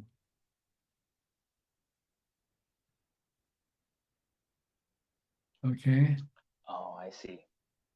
Yeah, I just remembered a quote, Prajan, I think you once told me sometime last year that the moment you are born, dukkha is already present. Like when a baby is born, the baby cries, the baby doesn't smile or laugh. So, and then the baby wants something. They want to see, Yeah. want to hear something. So you buy toys for the baby to keep the baby happy. Yeah, I just realized, like dukkha is everywhere, but we tend to turn a blind eye towards it. So, Dukkha is in the mind, and it goes up, and it causes you to have dukkha because you keep craving for something all the time. And when you cannot get something, then you become unhappy. Okay, yes. Thank you, Prajan.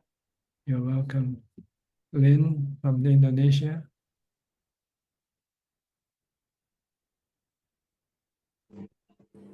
Good evening, Ajaan. How are you today? Fine, thank you. And you? I'm very good, thank you. I just have one question tonight. So does one need to be at least a sotapanna before they can truly understand the Four Noble Truths and the three characteristics of life? Yes, by understanding truly, you become a sotapanna, not the other way around. Someone who can see the Four Noble Truths in real time and treat the characteristic of existence in real time, can become a sotapanna. Not becoming a sotapanna in order to see the three characteristics of existence of the Four Noble Truths. It's the other way around.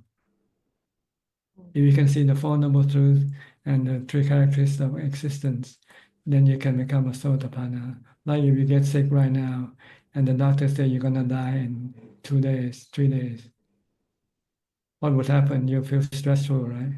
You have dukkha if you attach to your body. But if you can see that the stress is come from your desire not to die, and you know that the nature of the body is anicca, dukkha, anatta, you cannot stop it from dying. So you accept that, then the dukkha, the craving for living will disappear. Then your mind become peaceful, the stress disappear, the dukkha disappear. Then you see the Four Noble Truths and the three characteristics in real time. Yeah. Then you become a sotapanna because you're willing to give up your body, because you don't want to have any dukkha. By accepting the nature of the body being anicca, dukkha, anatta. So in order to be able to see that, we need to have the jhana first. You need the jhana to support your wisdom, but you need to have the dukkha, the suffering in real time, not dukkha that we're talking about now. This is not real. But when you get cancer and the doctor say no way to treat you anymore, then that's real. That's real dukkha that you have to deal with. So we need dukkha to get enlightened. You need dukkha to stimulate your wisdom. Yeah. When you get dukkha, then you know you have to investigate what is the cause of my dukkha. The cause of my dukkha is my craving or my desire to live, not to die. But then you look at the nature of the body. Can you stop the body from not dying? You cannot.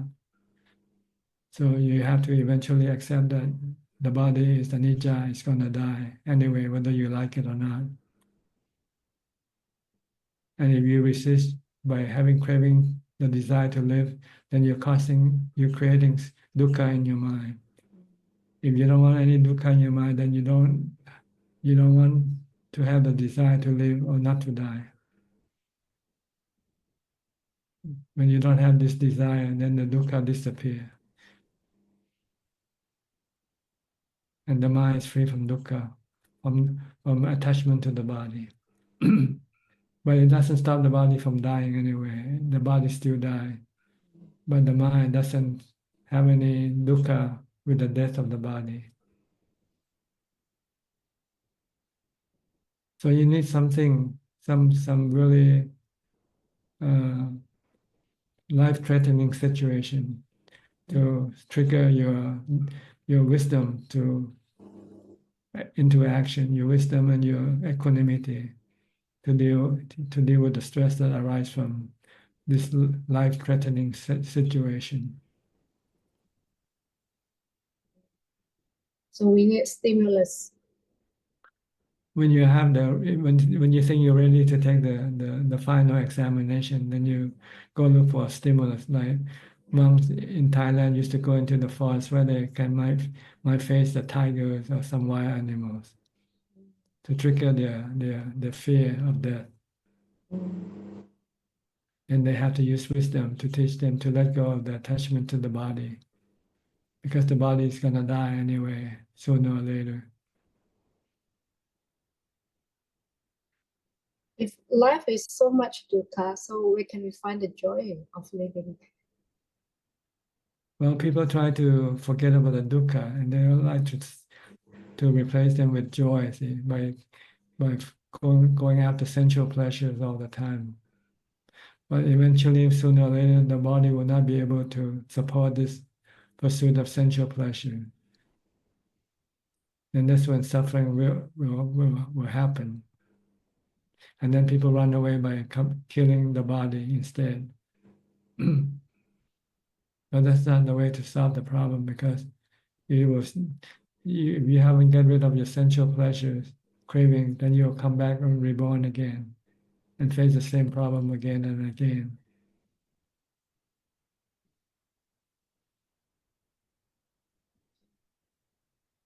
So you have to stop your sensual pleasures, craving. If you don't have any sensual pleasure craving, then you can give up your body, because you don't need the body. You need the body only because you crave for sensual pleasure. But if you don't have craving for sensual pleasures, then you don't need to have a body. When you don't need to have a body, then it's easy for you to let go of your attachment to the body. So our little step is maybe to keep the 5 precepts and then go on for the 8 precepts. Is that true, Ajahn? Yes, and practice more meditation. And study the three characteristic nature of the body. And the key is the mindfulness practice, actually. First of all, you need mindfulness first to get to jhana. Then once you have jhana, then you have to study the three characteristic nature of the body.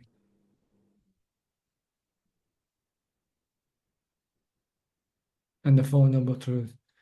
The dukkha that is been triggered by your craving, your desire. It's easy to say.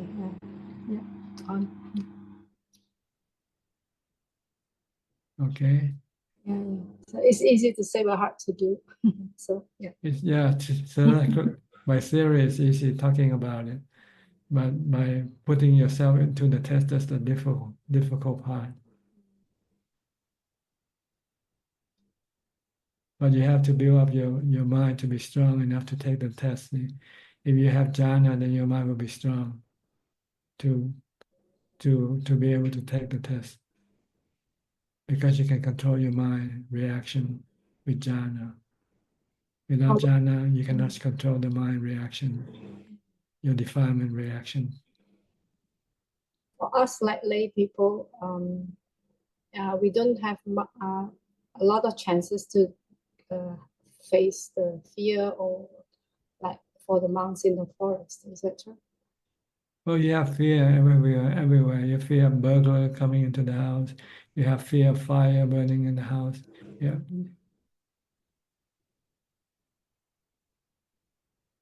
So you can get rid of this fear by practice meditation and wisdom. Once you can accept death, then all this fear will disappear.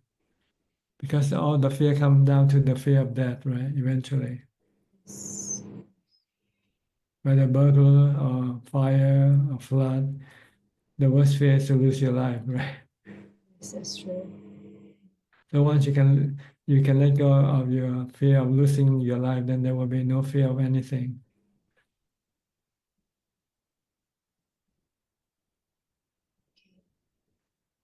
Thank you very much, Ajahn. It's always very enlightening.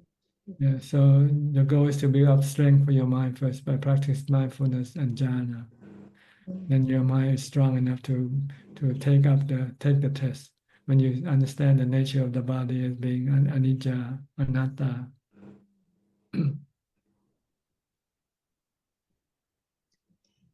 Okay. Thank you very much. Next, Sarasi from Geneva, Switzerland. Your sister just came in earlier. She's still around. Hello, Tanajan. Good evening. Yes, I saw her, Tanajan. Okay. Feeling so blessed to see you. Good to see you too. I hope you are doing good. I have few questions, Tanajan. Please go ahead. My first question is based on Ajaan Mahabua's talk, one of Ajaan Mahabua's talks, where he sheds tears in amazement of Dhamma. In that video, we can see Ajaan Mahabua in tears while explaining his Dhamma achievement. He said tears flowed when he experienced it, and he said, I quote, "Even now my tears are flowing at the recollection of that event. These tears are work of the khandhas," I unquote. Could you explain this, Tanajan? Work of the being an arahant's work of the khandhas a little bit? He means his tear didn't come from the defilement, like losing someone you love or something like that. But this fear is like a kind of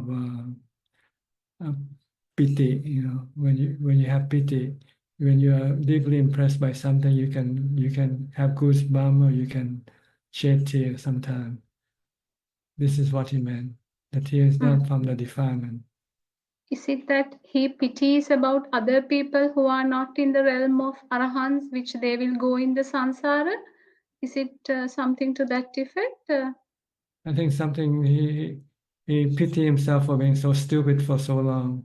until he became enlightened. And this is the cause for his tears of joy, that he's no longer delusional. Okay. Yeah. Even can we say that even before his arahantship, he is a kind of a person who is being emotional, and even after gaining the arahantship, that characteristics remains. Can we say something like that also? I don't think it's important to know that, really. Mm-hmm. Doesn't matter. Okay. Okay. And also in the same talk, he mentioned Tanajan, Chitta itself is never born and never dies. What does that mean? That means the knowing factor, is he referring to the knowing factor? Or It refers to the pure mind, the purified mind. When there are no longer any defilement left in the mind, then the mind will not take birth anymore. mm-hmm. Okay. Okay, Tanajan. And also I have another question. Actually, it's based on your most valuable book, Inspiring Dhamma, which I got from Professor Kenneth, thanks to his kindness. And also in that one, I want to ask one question, Tanajan. There is one quote that I want your explanation. You have to empty your cup first before you can pour anything else into it. Does it mean that you have to let go of your attachments and desires in order to truly practice Dhamma? Empty your cup means? Empty your opinion, empty your knowledge, because all your knowledge are all avijja. They are all ignorant, they are all delusional. Mm-hmm. Then you should empty your mind, open up your mind, and accept new ideas from the Buddha. Don't let your own knowledge try to resist the teaching of the Buddha. Okay, I see. Open up your mind. Actually, it's like emptying your Open mind. up. I see. Okay, Tanajan. Mm. It's a very valuable one of your valuables book. Yeah. All books and very nice Dhamma quotes, inspiring. Mm. Thank you so much. Thank you so much, Tanajan. Okay, you're welcome. I wish you good health. Thank you. Belinda from Singapore. Good evening, Ajaan. Wish you good health too. And stay Okay. teach us Thank you. Dhamma. All right. Wish you happiness too. Thank you, Ajaan. And Okay. true happiness, huh?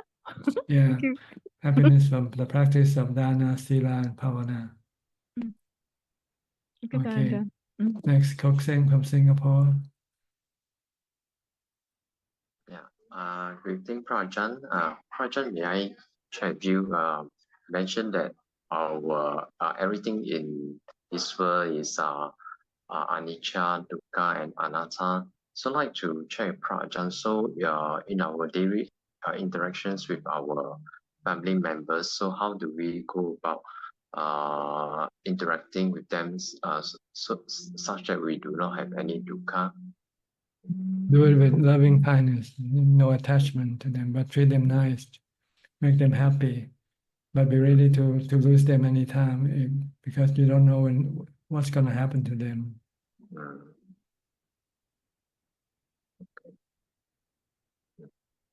Okay, understand?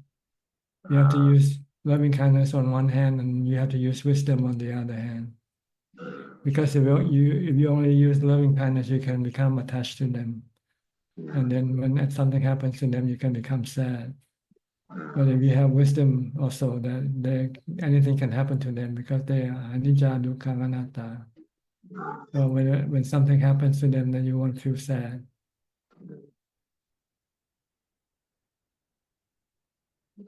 Okay, you have to use both the Brahma Vihara and wisdom to deal with people, to deal with everything actually, everything in this world. All right. Okay, thank you, Prajan. Okay, Ricardo. Hi, Ricardo from Uruguay.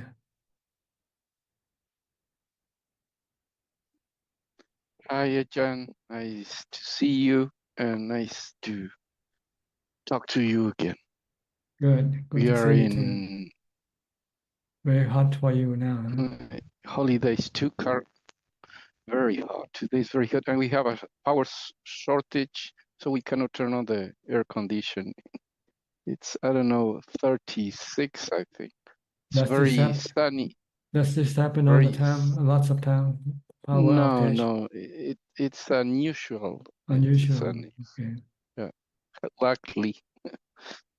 But we are on holidays here too, Carnival. And as Alfredo told you, most of the people go to dancing and all that. Yes. But we as Buddhists, we don't go. You go to meditation. We stay here, yes. And again, I shortly would like to reflect or make a reflection. I was thinking right now, thank you for all your wonderful teachings. And I was thinking, all this samsara, we came here to this world, we will be reborn, we will go around lives and lives like the Buddha, 500 times lives.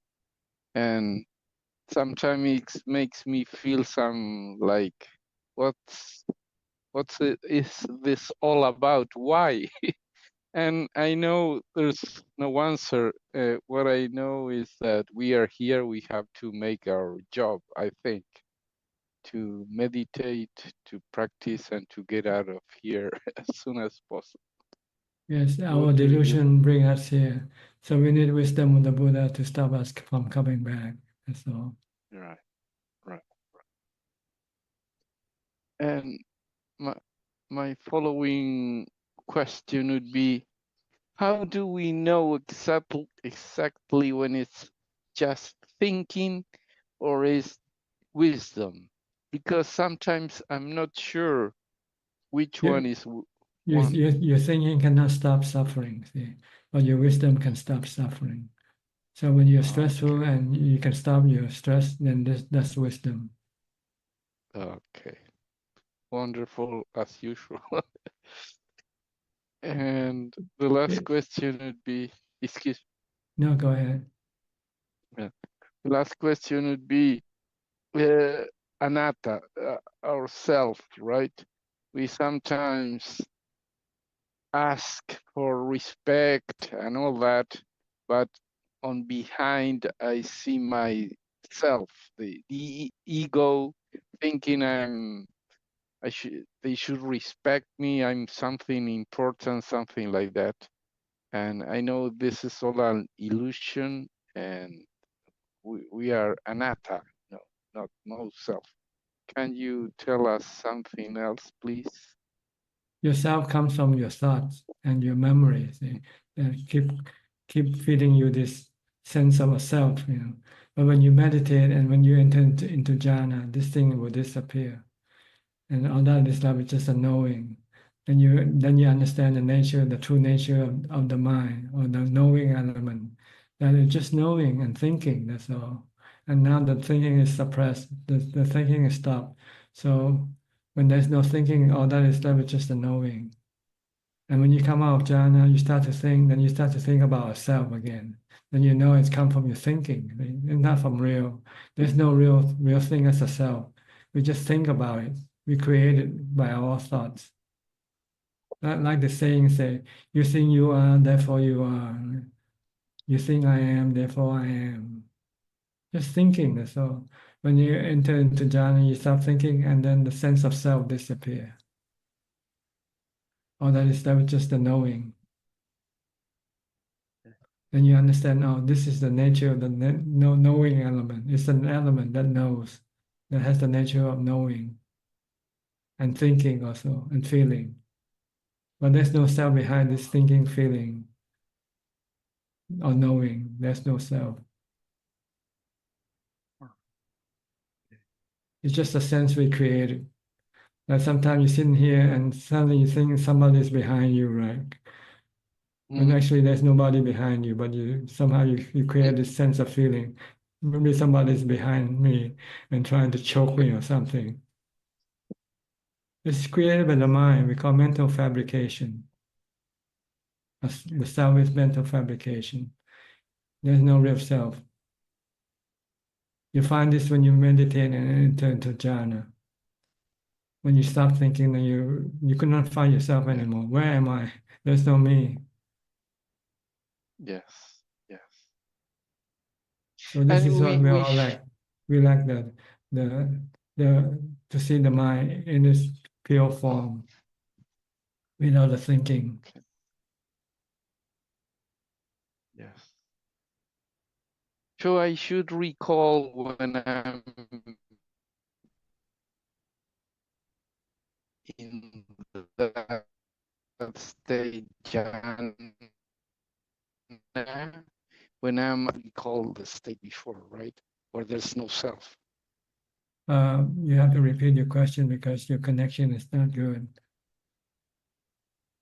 Oh, okay, sorry. Go ahead, repeat your question again. Do you have to recall? When I'm outside the jhana, do I have to recall when I'm inside the jhana so I know what's the real thing? Yes, then you have to, every time you react with a self, you say this, there's no self. You should not react with a self. But you can react with sensibility though. If somebody asks you a question, you can answer the question. But you don't get emotional about it. If the person doesn't appreciate what you say or do, you just be a knowing, not a self reacting. If that's a self, then you won't expect something back. And when you don't get what you expect, then you can get angry or disappointed. But if you don't act with a self, then there's no emotional involved, no emotion involved. You just merely say what or do whatever you have to do or require of you to do. But you don't feel sad if they appreciate what you do or not. You just do what you have to do. You just merely know.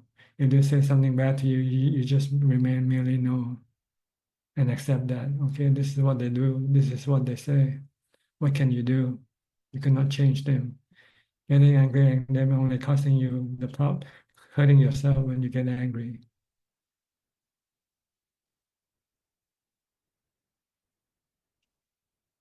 Okay. Last reflection, I know right now my deep gratitude for you, Tanacha. Thank you. Okay. Be well. Thank you. You're welcome. Next, Intan from Indonesia.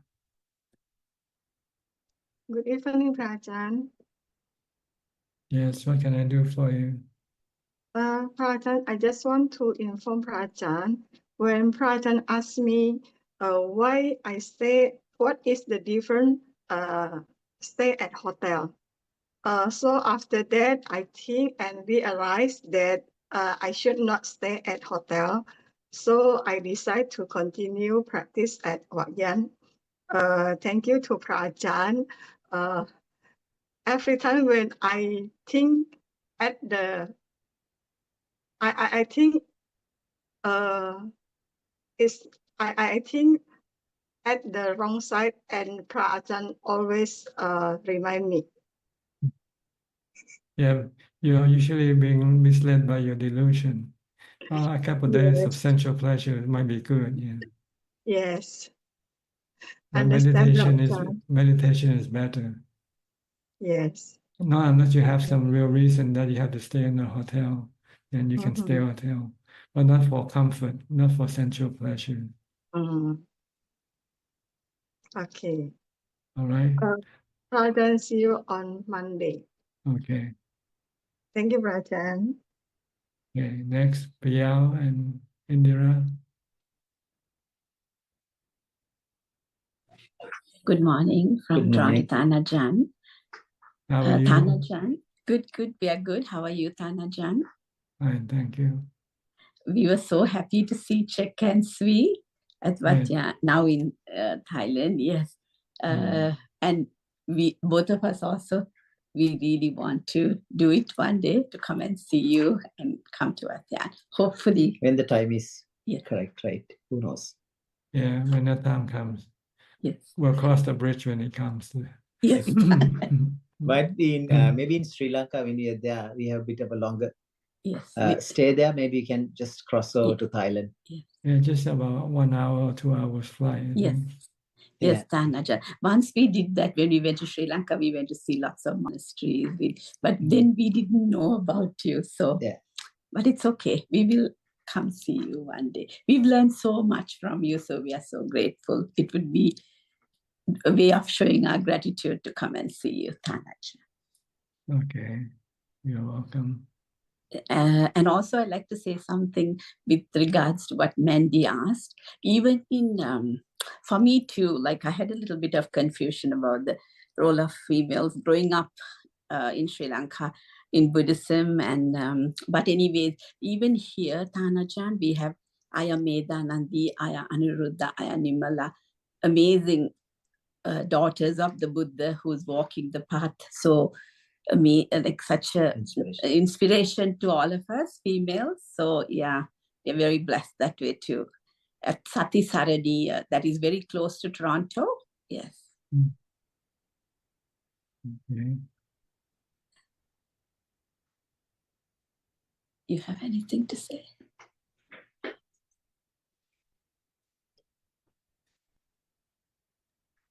Go ahead, Dr. Viao, anything? I think the fear of death is one thing I think came up a few times, even in the past discussions. I think it's very clearly said in the sutra text that the Sotapanna loses, as you say, fear of death. Now, I think the fear of death due to 4 reasons, according to a sutta at Anguttara Nikaya 4.184. The one is the attachment to the sensuality. Second is attachment to the body. Third one is they have done a lot of bad things and they are worried the karma results of it. Last one is having doubt and perplexity of the Dhamma. So in the Sotapanna, no, there is no doubt. The last one, if you talk about, there's no doubt of the Dhamma, no perplexity. So that fear is gone. And they don't do a lot of bad karma because they are the 5 precepts. This called the Aryakanta Sila. They abide by the Sila or the morality given by the noble ones. And also, so that's done. That fear is gone. And the attachment to the body too, I guess they know these are the working of the 5 aggregates. It's an activity. It's not something you're doing, the activity. Once you know the activity you're making suffering, you just let it go. And so they have much attachment to the body. They know at least to some extent, anitya dukkha, I guess, anitya dukkha anatta. The final one, the top one is sensuality. So that too, I guess, certain maybe Sotapanna may know that the sensuality is not inherent thing. It's not in the sensual objects. It is your greedy intention is the sensuality. The objects out there, they're pretty, but it's your intention causing. So they have less sensuality, but I guess they still have a sensual desire and anger still in them, as some of the fetters. Only the first 3 fetters are broken. Sakkaya Ditthi, that is the personality view, self-identity view, or Sakkaya Ditthi Vicikiccha, the doubt, because they have no doubt about the Dhamma, and Sila Vruta Paramasa, that is attached to rituals and practices, but still they have the sensual desires and the fear. So that may explain why the fear of death is gone in a Sotapanna. From the sutra text, I just try to understand why. Well, Sotapanna sees the body is not the mind. See, the mind and the body are separated when you have jhana. So you know the body and the mind are 2 separate entities. So Sotapanna knows that the body and the mind is 2 different things. And he knows that the body is temporarily is gonna have to die. But he knows the mind doesn't die with the body. So he's willing to let go of the body because he knows he cannot keep the body. The body is like a servant. And one day the servant wants to quit working for you. So what can you do? Yes. You let the servant go, right? Yes. Okay. So, so they know this is just an activity of the Nama Rupa, the aggregates, like the body, and the other four aggregates is the mind, the activity of the mind. Rupa, Vedana, Sanya, Sankhara, Vijnana. Rupa is the first one, the body, I guess. So it's an activity of these two together, like a driver and the car, as you said before. The car is the body, the driver is the mind in there, and the driver get off. And one day, this is the main knowledge that caused the mind to be able to let go of the body. So you had to get off the car. To see the mind and the body are two separate persons. By separating them in meditation. When you meditate, when you enter into jhana, the body is separate from the mind. All the sensual objects disappear from the mind. So that's it. They saw the first glimpse of enlightenment, the Sotapanna. That's where the separate two separate entities. Yes. Nama Rupa. The body is temporary, while the mind is permanent. And just one quick comment on the Abhidhamma. Somebody asked about Abhidhamma. I think most scholars believe that it is post-canonical after the time of Buddha. These are scholarly expansions of the sutra put together, and Abhidhamma Pitaka. There is never found in any of the sutra texts. Buddha never asked to refer to Abhidhamma. He says, refer to sutra and Vinaya all the time. If you have doubt, never mention Abhidhamma. So it even a lot of scholars, even Bhikkhu Bodhi talks about it is a post-canonical post, later on added as a third Pitaka. So I don't think you need to study the Abhidhamma unless you're really interested in all those factors. But that's my belief. I think I believe too it's coming, although traditionally it's thought Buddha taught Abhidhamma for Devas and Buddha's mother. That's a traditional thinking, but never found as Abhidhamma per se. It's in the sutra text.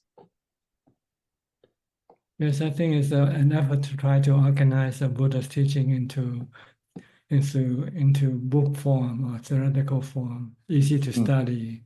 While the sutta, they are separate, they're spread all over the place, depending on who's the Buddha giving that Dhammatalk to that particular instance. So there are so many different type of Dhamma that the Buddha spoke in his suttas. So some scholar might want to organize them into a more orderly way, Yes, the mental factors. Easily to study. Right? Yes. Organize them into the 5, the 10, the 20. This is how they see. That doesn't mean you're going to see the same way, through the same way. So how that person analyze the teachings in a more detailed manner, and they put it into writing. But you might not see the same way of the 20, 30 factors or whatever. The last one I have is about the money. I think this came out today. The question about the money is too much money or whatever. I think there's anyways, having money is also could be a part of dukkha in a way, because what Buddha explained in the nice sutra called Mahadukkha Kanda Sutra. Buddha said about two farmers. He took examples of two farmers. The first farmer works very hard, and there is no water, the dries, the rain, the animals eat the crops, and he's suffering. The second farmer goes through very smoothly. There's rain, there's crops, but he's suffering. In what way? Because he's worried about the kings will take their crops. He'll have to pay taxes to the kings. The rogues, the thieves will take away stuff, his money. So he's suffering. So both are suffering in different ways. In the modern context, maybe we're worried about taxes or stock market or whatever fluctuation, and the bankers, like they're after you and so forth. So it's I guess suffering either way. Yeah, only if you only have enough for supporting your body, then money can be beneficial only in that regard. If you don't have money, you don't have no food, then you need to have money to buy food. and the four living requisites. Once you have all these four, then any extra money is a burden to your mind, cause you to worry. And one day you have to lose it anyway also. Yeah. So it's better to give it away. When you give it away, you experience the joy of giving. And this joy of giving also remain in your mind and carries you over into the next realm of existence, into the happy realm of existence. That's true. That's a spiritual happiness, like a niramisa sukha, right? It's called, yeah. That's true. Ajaan, I have a quick question. I know time is short, but there are two ways of enlightenment, like they say, Cheto Vimukti and Jnano Vimukti, Prajna Vimukti. So Cheto Vimukti is more through jhanas and... No, what it means is that someone who is in Cheto Vimukti is someone who is well adept in the practice of samadhi. They have special psychic powers. Okay. But someone who is in more of a panya vimutti, they are more wisdom wise. They do more wisdom work. Then they don't have the special jhana. I mean, they don't have the special samadhi like psychic powers or anything like that. Like the two chief disciples of the Buddha. Yes. Sariputta is called the wisdom vimutti, panya vimutti. Why the Mokkhalana is called Ceto Vimutti. Yes. But you need both. You still need both to become enlightened. You need jhana, you need wisdom. Yes. But one is more adept in wisdom, and the other is more adept in samadhi. Yes. That's all. Thank you. For the audience, I would say in English, Chetamukti is the awareness release, as Panyamukti is a discernment release. But some people have both. The Ubhutoba Vimukti, they can combine both, that release in both ways. Thank you, Ajaan. Yeah, but you still need samadhi. Yes, Minimum samadhi. Or you need four jhana. Yes. At least. But sometimes you have more. You might be able to enter into the rupa jhana also. But this is not important. It's not necessary. All you need is the basic jhana, the fourth jhana. And then with wisdom, you need to know the three characteristics of existence and the Four Noble Truths. But anything more than that is considered surplus knowledge, which the Buddha had and Sariputta had. They use their surplus knowledge in teaching other people, using it to teach other people. Because you can use simile, you can use comparison, explaining things that make things clearer with examples. For us, we need only the leaves in the hand, the Four Noble Truths. That's right. Not the leaves in the forest. Yeah, but the Buddha knows all the leaves in the forest. Yeah. Yes. So in teaching, he will teach us the Four Noble Truths. Yes. The Eight Noble Path. That's all we need to know. Thank you so much, Ajaan. Theruvan Saranai. All right. Finally, to Diana. I think you're the last person tonight. Okay, Diana, go ahead. Namo Buddhaya, Ajaan Suchart. I have some following up questions. So with this fourth jhana, it's like once you have it, then you like, would it be like under person's control? It's like it's in your pocket and you could just pull it out whenever you need it, or do you just like? No, you have to maintain it. You have to maintain it. When you stop when you stop practicing it, you can lose it. So then the goal is to reach it so you can like maintain it in your practice or in your daily living. You use it to assist your wisdom in order to get rid of your defilement. In meditation practice, not like walking around or something like that.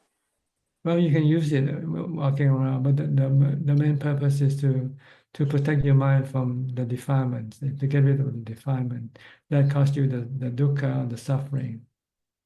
Mm-hmm. Okay, I also had some question about like the mind of the Arahant, like so the chitta of the Arahant has been purified, right? Yes, they get rid of all the defilement. And then the question that keeps arising, like So how exactly does it impact their bodies?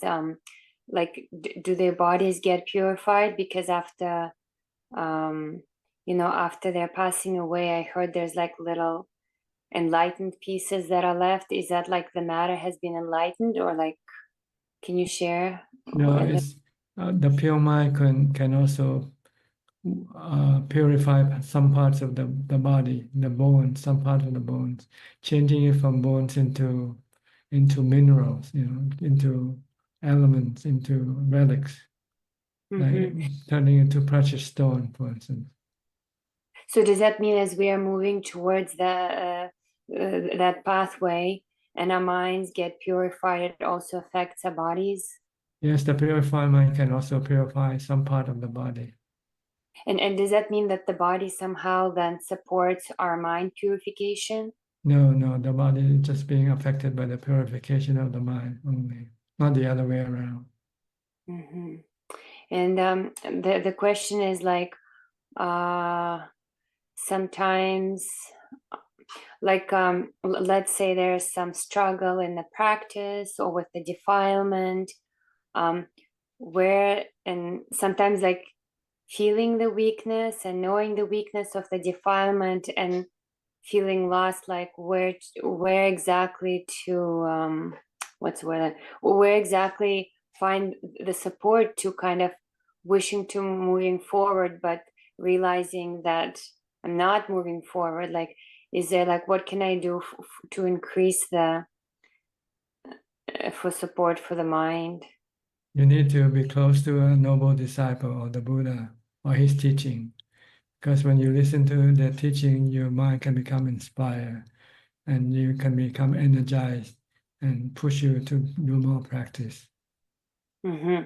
Okay, so then it comes back to just staying on the path of Dhamma, and just regardless the feeling and the defilement, just like keep investing the time and energy into the path.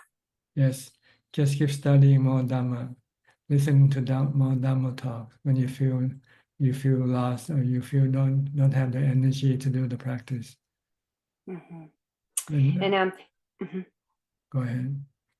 Oh, I know that there's been, since I've joined, we've talked a lot about responsibilities for the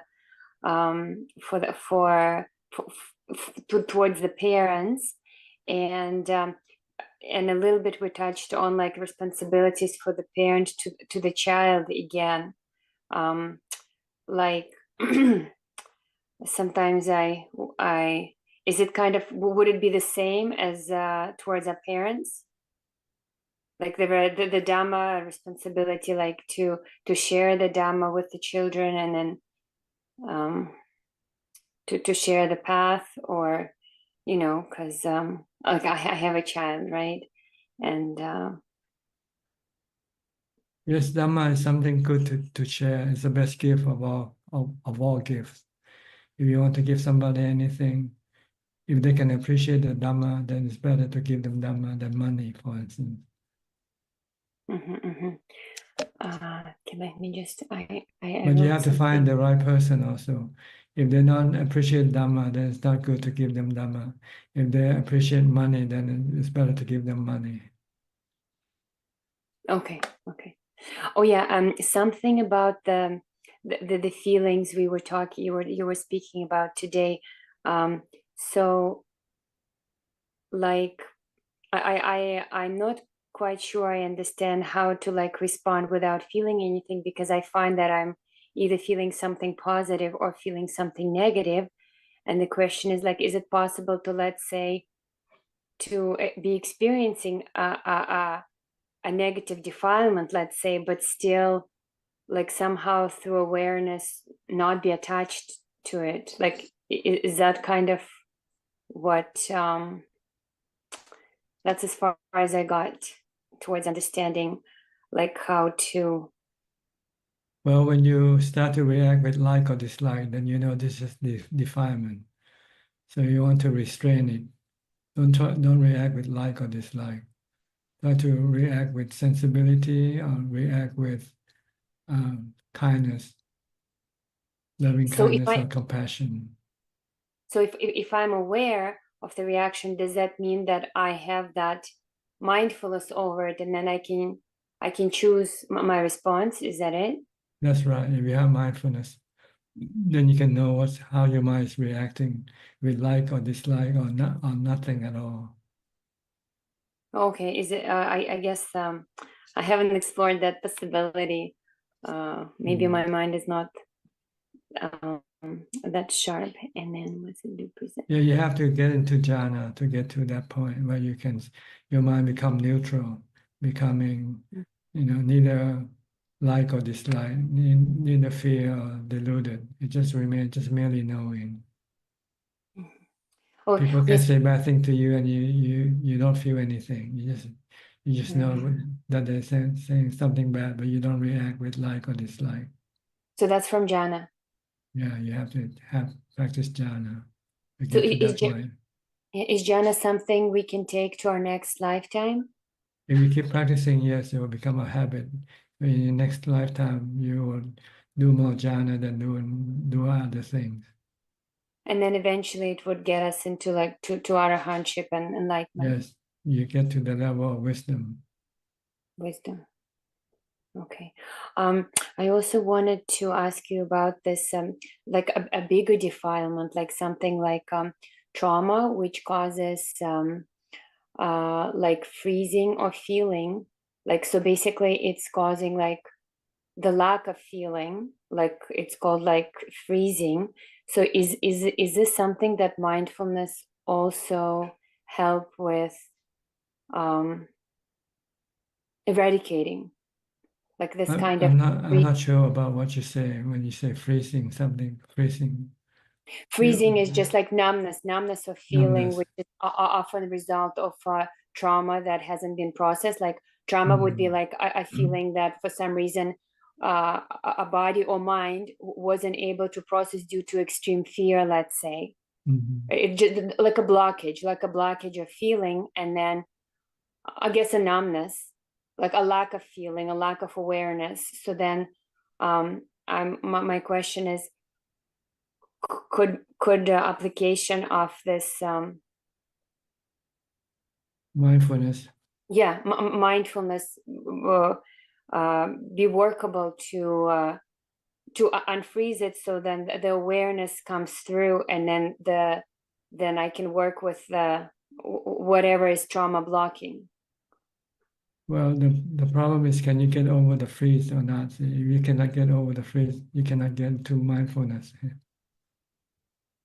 Well, that's why I'm asking you about it. If you can get to mindfulness, then you can overcome the freeze. But how do you overcome the freeze to get to mindfulness in the first place? You just have to wait for the freeze to disappear before you can come back to mindfulness. I'll need to spend a little more time reviewing your answer here. Okay. This is just what came up this week where the freezing was happening. I was faced with this freezing, and then I realized that sometimes you just have to wait for time to heal itself, heal the problem. It just looks like it's gonna take a long time, so I'm just trying to quicken it. I know, but that's anatta. You try to deal with something that you cannot control. Okay. Anyway, try it anyway if you can. I will try it. All right. To wait for it, I guess. I could be wrong. I don't know. You have to try to experiment and find out for yourself. Yeah, I was just trying to figure out a way, because what I realized, it's the mind was not wanting to deal with this freeziness, so it would like not be mindful, basically. Like the mindfulness is leaving because it's like, oh, I'm not going there, but it's unconscious, obviously. It's the freeze that suppressed the mindfulness. So you have to wait for the freeze to disappear before mindfulness can return. Oh, I just feel so blind during the process, like blind and like I'm wasting time, basically. Yeah. Okay. Okay. All right. I think that's about it. Well, now we go to Kunju for more questions if there's any. Yes, we have 5 questions from Facebook. ท่านอาจารย์ค่ะ The first question is from Jason Morris. Does a healthy body which gives you a healthy mind help with meditation? Thank you. Actually, the healthy body doesn't give the healthy mind. Healthy mind come from practicing Dhamma. So, but if you're happy physically and mentally, then it's good. It's easy for doing the meditation practice. Yes. The next question from Jason is it wrong to have a balance of family life, sports, and a little social with no alcohol in your monthly life? I have been meditating for 2 years for 1 hour in the morning, and it sets me up for a day here in Pattaya. It's up to you to decide which formula you want to maintain with your life. But ideally, the more meditation you can do, the better will be for your mental state of mind. The next question is from Minnie Pool.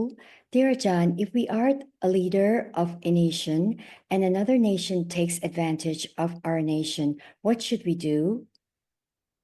Wait until you become one first before you look for that answer. If we are an ordinary person, someone takes advantage of us, what should we do? Can you repeat the question again? If we are an ordinary person, someone takes advantages of us, what should we do? If you want to remain calm and peaceful, then let them do whatever they want to do. The next question is from Sam Ko. Bow to Ajahn. May I know what to do if our parents stubbornly tell us something that we don't agree or even harm us, but it will affect our whole direction of life? How to fulfill filial piety in this scenario? Thank you. Well, if something that they tell you can hurt you, then you don't have to believe and do what they tell you to do. The next question is from Sulan. Dear Ajahn, hope you are well. Your advice last week was very helpful. I have a question to ask. How is it that some people have so much energy than others, even if they eat a lot? How can we grow our energy level and fight tiredness all the time? Thank you. Well, there are 2 types of energy, mental energy and physical energy. Physical energy comes from do a lot of exercise, running, jogging. You get a lot of physical energy. And mental energy, you have to do meditation. You have to practice mindfulness and meditation. Okay, is that all? Just one last question just came in from Angeline. How to explain dana terms to lay people in order to encourage them to do dana? How to explain to them? How to explain dana terms to lay people in order to encourage them to do dana? Just tell them dana is food for the mind. The more you give, the more happy will your mind be. The more contentment you will get from the mind. And the second part to that is how to encourage children to do dana, sila, and pavana. By example, you do it with them. Like in the morning, you take them to the temple and give food to the monks, for instance. You have to teach them how to do it first. And if you keep doing this, then you can start a habit for them. So when they grow up, then they will start to be able to do dana themselves. That is all, ka. Okay. That's about all the time we have for tonight. Thank you for your company. I hope this meeting is useful and can push you or propel you to a higher level of practice. In the meantime, please stay safe, be mindful, and keep on practicing. And if all goes well, I'll see you all at the same time next week. Thank you and goodbye. Thank you, Ajahn. Thank you. Thank you so much. Thank you, Amy. Good night, everyone. Thank you, Ajahn. Good night, Amin. Good night, everyone. Good night and thank you. Bye. Bye. Good night, Min. ขอบคุณพี่แอดมินทุกคนครับสวัสดีครับ ขอบคุณครับ บ๊ายบาย สวัสดีครับ บ๊ายบาย